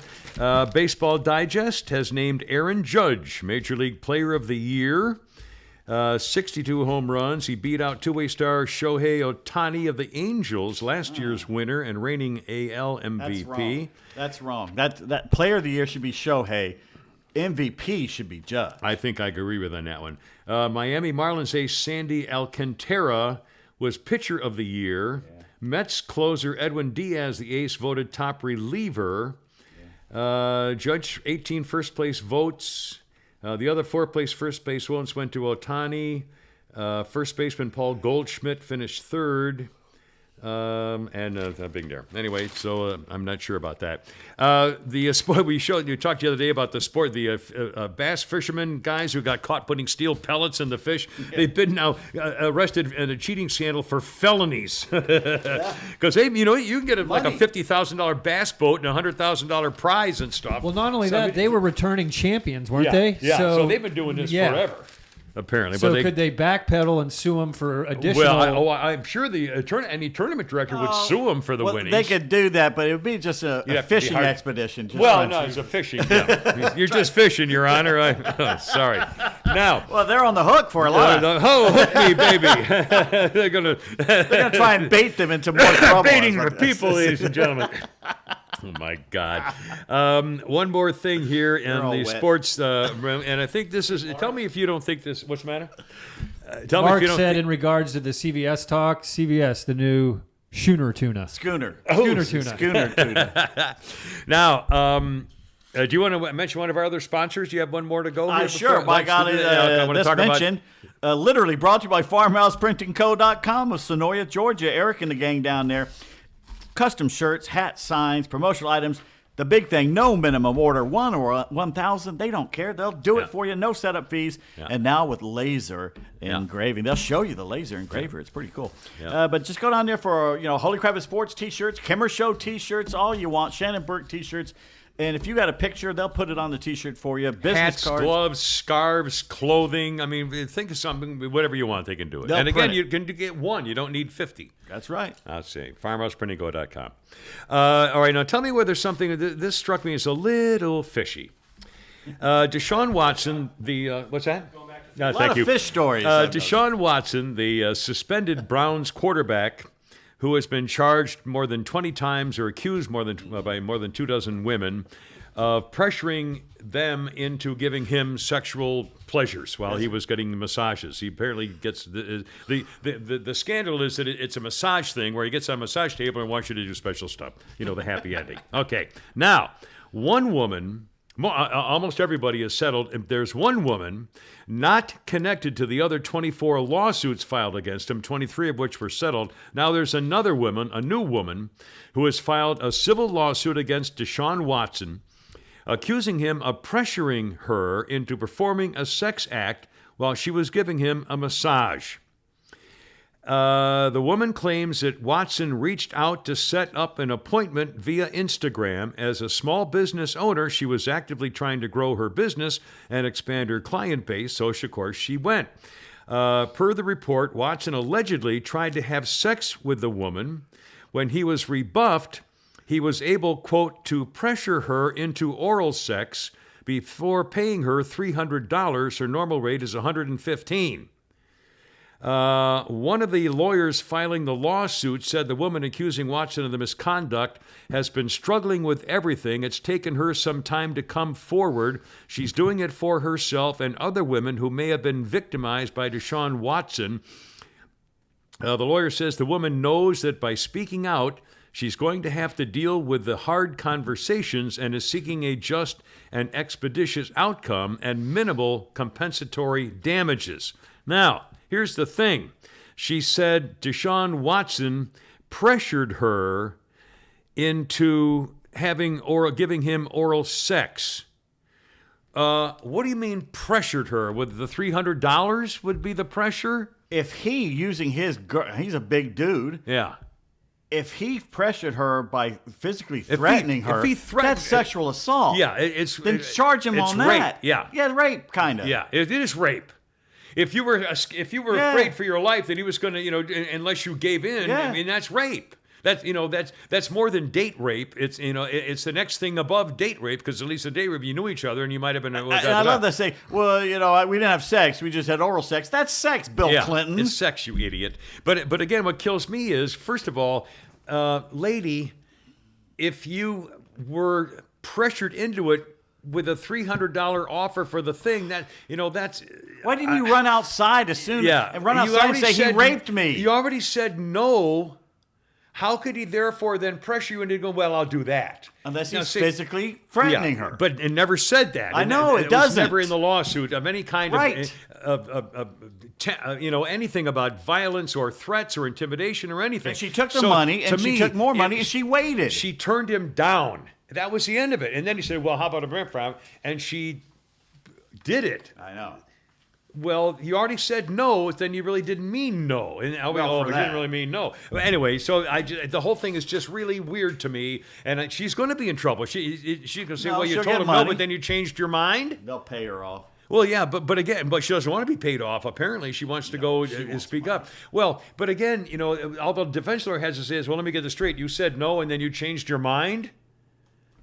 Well, what they'll do is that if she's a small woman, they'll put her next to him. Well, you didn't tell the police you were afraid of him. You didn't say anything about that. Anyway, I can't argue. It's just the whole thing. I mean, again, ladies, you have the right to say no, and if he does something, scratch his face out. Yeah, go to the cops. Yeah, get his skin, get his the skin under your fingernails. I mean, seriously, and it's over. That's the ball game. Or bite it off. Yeah, there you go. That wouldn't have. No, I'll tell you what. If he tells his friends, Well, do you have any proof of this? Yeah, look at my empty space here. Oh God. Okay, how are we doing? We doing all right over here? Running a little long. Got to get to watch the ball game. Some birthdays of note today. Usher. His actual name is Raymond Usher. Or Usher Raymond, one of the two. He's 44 today, and I like his song, DJ God Is Falling in Love. I love that song. My black music friends. And also, my other favorite black song is Nelly, Just a Dream. Should have bought that ring, fingers through her hair, my shawty, my wife. I love that. It's a great song. Where do you hear this shit? Well, I don't know. I just drive around hearing things.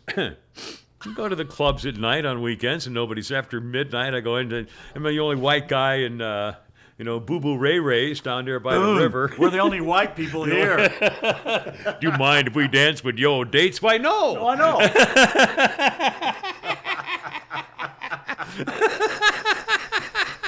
And he puts it in. Natalie Maines of the Disgraceful Chicks is 48. The Disgraceful Chicks are the top-selling all-female band. That's weird. Bengals? Isn't it? Better than the Bengals? I guess. Top-selling. Joe Girardi is 59 today. Is he still managing? Was it the Mets? No, he's the gone, Phillies right? fired him. Oh, that's right. Phillies fired him. John Dean, the man who warned about the cancer on the White House, on the presidency. John Dean is 85 today. Well, he did the right. He did the right He's been thing. an asshole since, though. Well, that's probably true. But I felt bad for him and a beautiful little wife. Oh, that Mo. oh Mo God. Dean. Oh. Ooh, with the blonde hair pulled Oh, back. please, a classy, talk about, she should have been on the cover of, a classy magazine or something. Oh, Classy. Is that the new one you're going to Classy, yeah. subscribe to? Classy Along magazine. with Dirty Babes. Ralph Lauren is either 84 or 83. Or dead. Lori Petty, remember her, blonde chick? Yeah. She was in Orange is the New Black. Lolly. No, and she was in League of Their Own. League of Their Own and Tank Girl, which Tank killed her Girl, career. Yeah, I did. Lori Petty is 59. Isaac Mizrahi, the fashion designer and the judge of the Project One Week people, he's 61. Let's see. Couple of music things. Flounder, if you would, sir. If you could get that song that I had asked you to. He's got it here shortly. Just hold on a second. On this day in 1957. Oh, God. 1957. It better not be the Cowsills.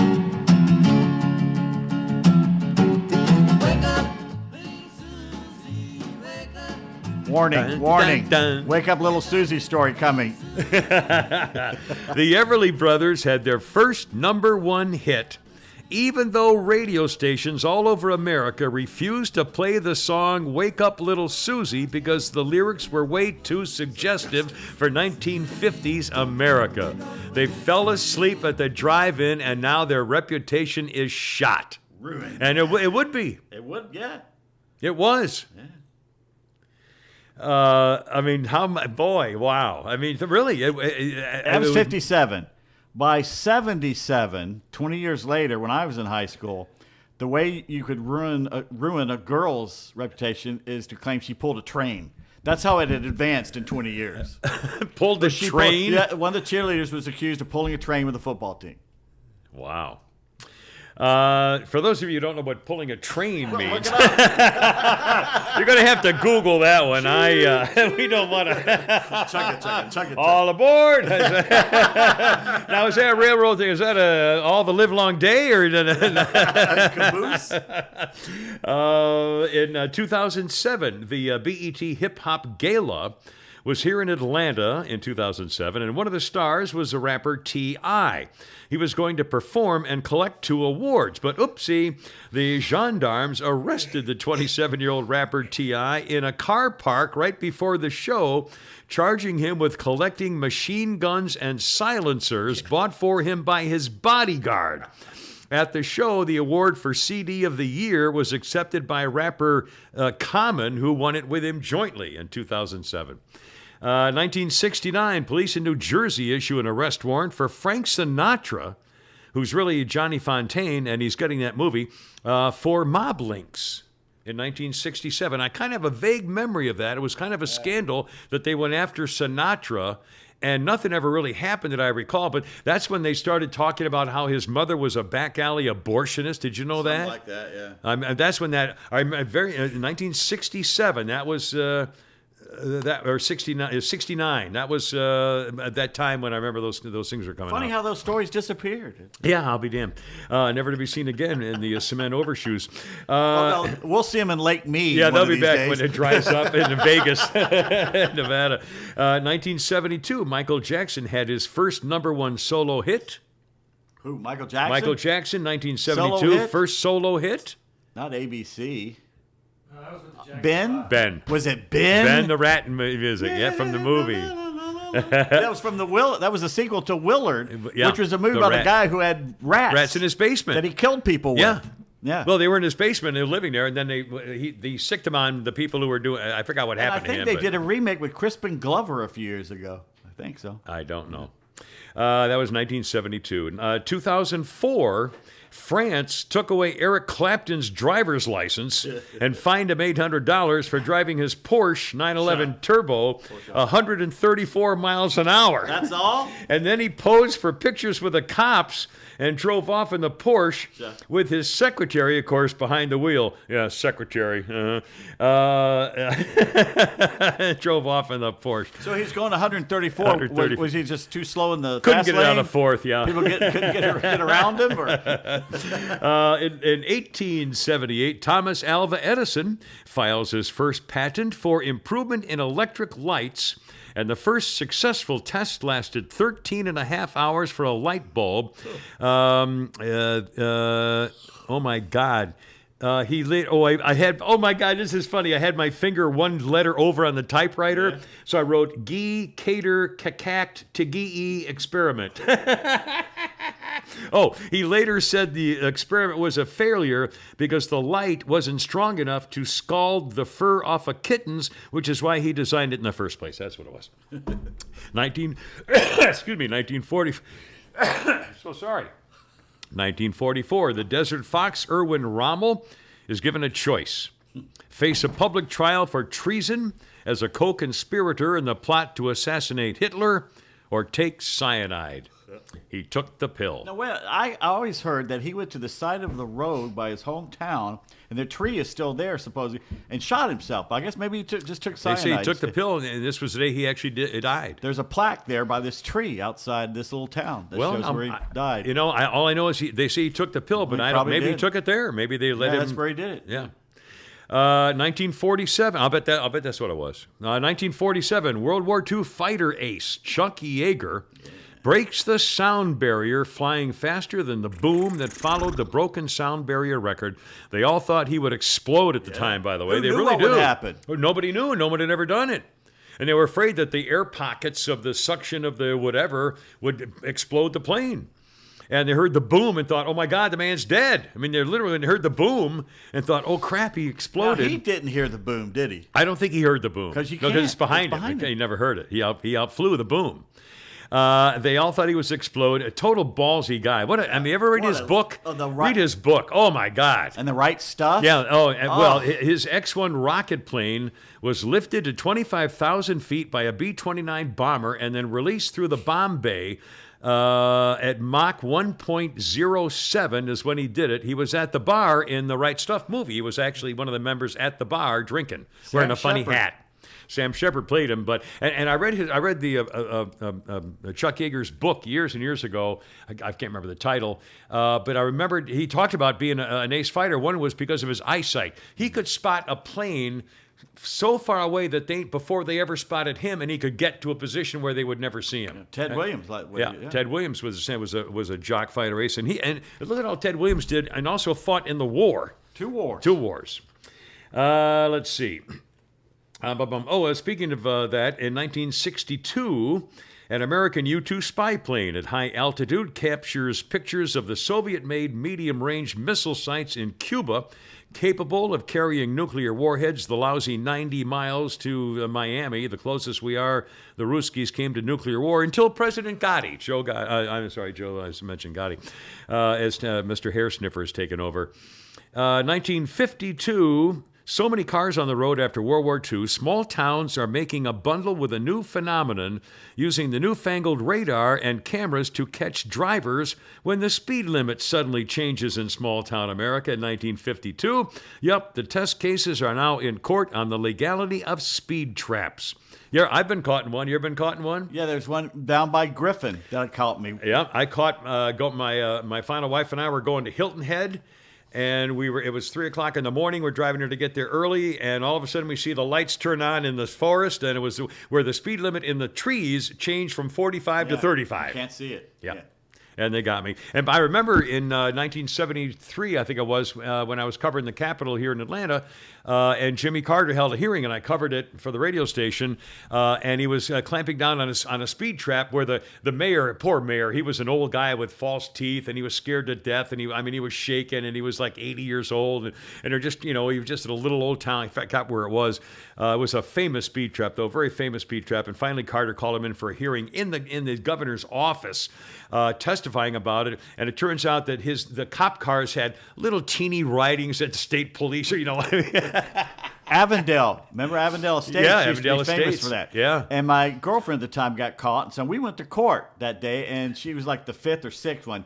And I swear, it was the same cop. And every time that he got up on the stand, he started out, he goes, well, officer, what can you describe the situation?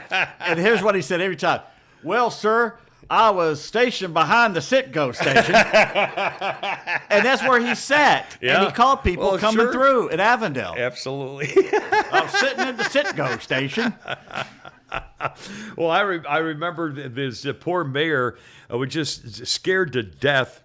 And apparently they had teeny little things like this, and they were making a fortune, but I don't know. Anyway, the poor bastard. Let's see. 1926. A British writer, A. Milne, creates a teddy bear named Winnie the Pooh who lives in Ashdown Forest, and the short stories follow his adventures in the woods with Piglet, Owl, Rabbit, and Eeyore. Father, I've been there. My brother and I went to. Did you? You can actually go to the wood, the 100-acre woods. It's there, and the little bridge where they played poo sticks is there. Yeah, Yeah. cool. In Midland, Texas, 1987, Midland, Texas, 87, 18-month-old Jessica McClure falls down an abandoned well. The nation watched and listened as it took 58 hours, 2.5 days, to pull her up. And to this day, she has no memory of any of it. When she was down there, it was one of the first cases that I remember of people doing a fundraising campaign for the poor little girl in the well, and they raised $1 million for her while they're trying to drag her up out of that well. 2.5 days, and she has no memory of anything whatsoever. Good. Thank God. So anyway, all right, boys, that's pretty much all. What are you doing next year? Oh, I'm sorry, one more. Compare this to our current president. I'm sorry, one more. I'm sorry. Compare this to our current president. 1912. Theodore Roosevelt giving a speech in Milwaukee when a would-be assassin named William Shrink shot him in the chest. The Rough Rider, Teddy Roosevelt, kept on and did the speech. Stayed there and gave the speech while they arrested the guy. His speech saved him. It shot him. He had the papers enough where enough, and he still got shot in the chest, and but the it lung. saved him. Yeah. It didn't kill him. But can you imagine the balls on the guy? It almost killed him. He had to recuperate for a long time. But at he home stayed there after to finish the speech Finish after the getting speech. shot, ladies and gentlemen. What are you doing 1 year from today? I'm going to be with you guys doing You know what we're going to be doing? We're going to be outside because it's going to be an annular eclipse of the moon that will pass in front of the sun. So next year on this date. That would be a solar eclipse then. But it's saying here it's an annular eclipse is when the moon passes in front of the sun and makes the sun appear as a ring of fire in the sky. Oh, well, then what's the one? Looks like what's the this. other solar eclipse? What That's happens the in one the with solar eclipse? that's the one with Uranus. Oh, that's what I was thinking. All right. The small Peruvian town of Santo Tomas celebrates Takanakui Day every December 25th. This is Christmas Day. I did not know that. Men, women, and children settled their grudges that's built up over the years by fighting in the town square. Then everybody goes drinking together and start the new year with a clean slate. It's like Festivus. Yeah. Strength, feats of strength and the fighting, annual arm wrestling. Okay, you didn't mention the Cowsills earlier. I did, and I will again. Tim Andrews, good friend of the show, Yeah. on the Eric guy. Von Hessler show on Yeah. WSB. He said he interviewed Paul Cowsill no the other kidding. day. Yeah. And they've just released a new record called Rhythm of the World, which is supposedly pretty good. I'll be damned. I didn't know. Wasn't that, what's her name? The Cowsills, Array in the Park, and other things. Very famous I group have no back idea then. what you're talking about. And there's a local bakery here that put up a list and says, if you want to know why our prices have gone up, because that's what everybody's asking them. Yeah. When Biden took office, January 21, flour was $12. It is now, and this is as of July, and we're in October. As of July, it's almost 29, 12 to 29. Yeah. Sugar went from 25 to 34. Shortening went from 41 to 87. That's double. Yeah. Yeast, 45 to 63. Eggs, 40 to 92. More than double. Salt, salt went from $10 to $14 because salt you can get it anywhere. Rainbow sprinkles went from $56 to $86. Here we are. And President Charles' daughter is still saying, well, there's a slight chance of a small recession. I know. He just said that yesterday. Not only that, he said, name another president that's done more in 2 years than me. To destroy the country? Nobody I can think of. Finish the sentence. Done more than me to what? By the way, And by the way, it's more than I. Sorry. Monday is National Slap Your Annoying He doesn't even know how to say. Biden wouldn't even be able to know how to say more than I have. It's not more than me. It's more than I. More than I have done. Who's done more than I have done? Sorry. This is perfect because Monday is National Slap Your Annoying Coworker Day. I'm a grammarian, Let damn me it. tell you, I'm if a you're syntax guy. if you're not sure who that annoying coworker is, It's you. You better call in sick. It's like if you don't know who the worst gambler is at the table is a sucker, you're it, and that's Yeah. me. And finally, one last word of advice from Yes. Darlene: if you love someone, set them free. Set them free, yes. If they come back, Yeah. it means nobody else liked them. Yeah, set so- them free set again. them free. Oh, one more thing. Yes, I'll pull one please of you do. here. Yeah. Reggie points out, I love it when dogs try to help, but the task at hand requires 0 dogs. So they just kind of stand in front of you and look serious. I don't know how many times I've had dogs No, they're just helping. It's in case you need them. and like, get out of my way. But you need me here. We never played the Bill Burr thing. You want to save it or We'll play it? save it for Friday. Save it for Save it next week? All right. Yeah, That we'll do was one fun. billboard a week. How about Okay. we do Yeah, that? All right, we- it's time for bad text. Bad text. Bad text. Oh, my phone is about to die. Oh, Lord have Oh, mercy. yeah, the please cat do. is now that's all right. ordering things with your credit card. Don't forget to leave the window blinds up so I can see him when we come in. Oh, I thought you were going to say something else there for a Oh, second. hey. Okay, I know which one we're going to do today.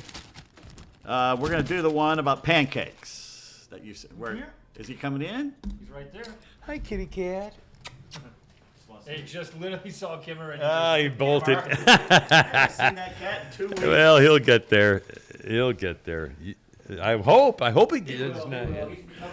Well, they say the cat absorbs the negativity in a house. If you have negative vibes, the cat will absorb it, and when it sleeps, it releases them.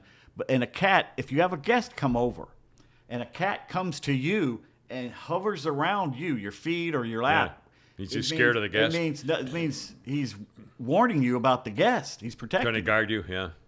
Guard cats. Hey, I believe it. All right, the pancake one. You ready? Let me pull it out. Excuse me. He said. There's Oh, hey, that's what she said. It's a lovely couple at a table at a restaurant, and the waiter has just come up, and the man has a question for the waiter. All right, sir.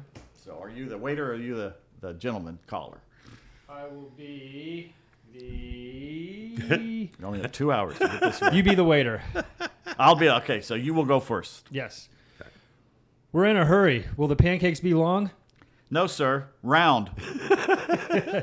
It's like the waiter comes up to the table and the guy says, tell me, how do you prepare your chicken? He says, well, we just tell them they're going to die.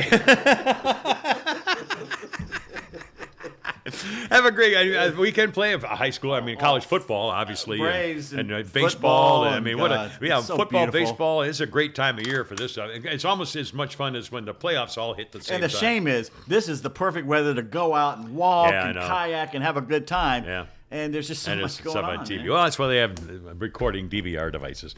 Flounder, are you going to be with your dad? Maybe we'll go hit some balls this Yeah, weekend hopefully at some point? Sunday, and then Saturday I'm going to hang out with my dad. And at some point, I'll get Danny McLefty, and we'll go actually play. Hit around. Oh, my God. All right, boys. Hoorah, Semper That better Fi. be filmed. I gotta go. You're killing me. Hoorah. Look out. And Herp. Huh, thank you.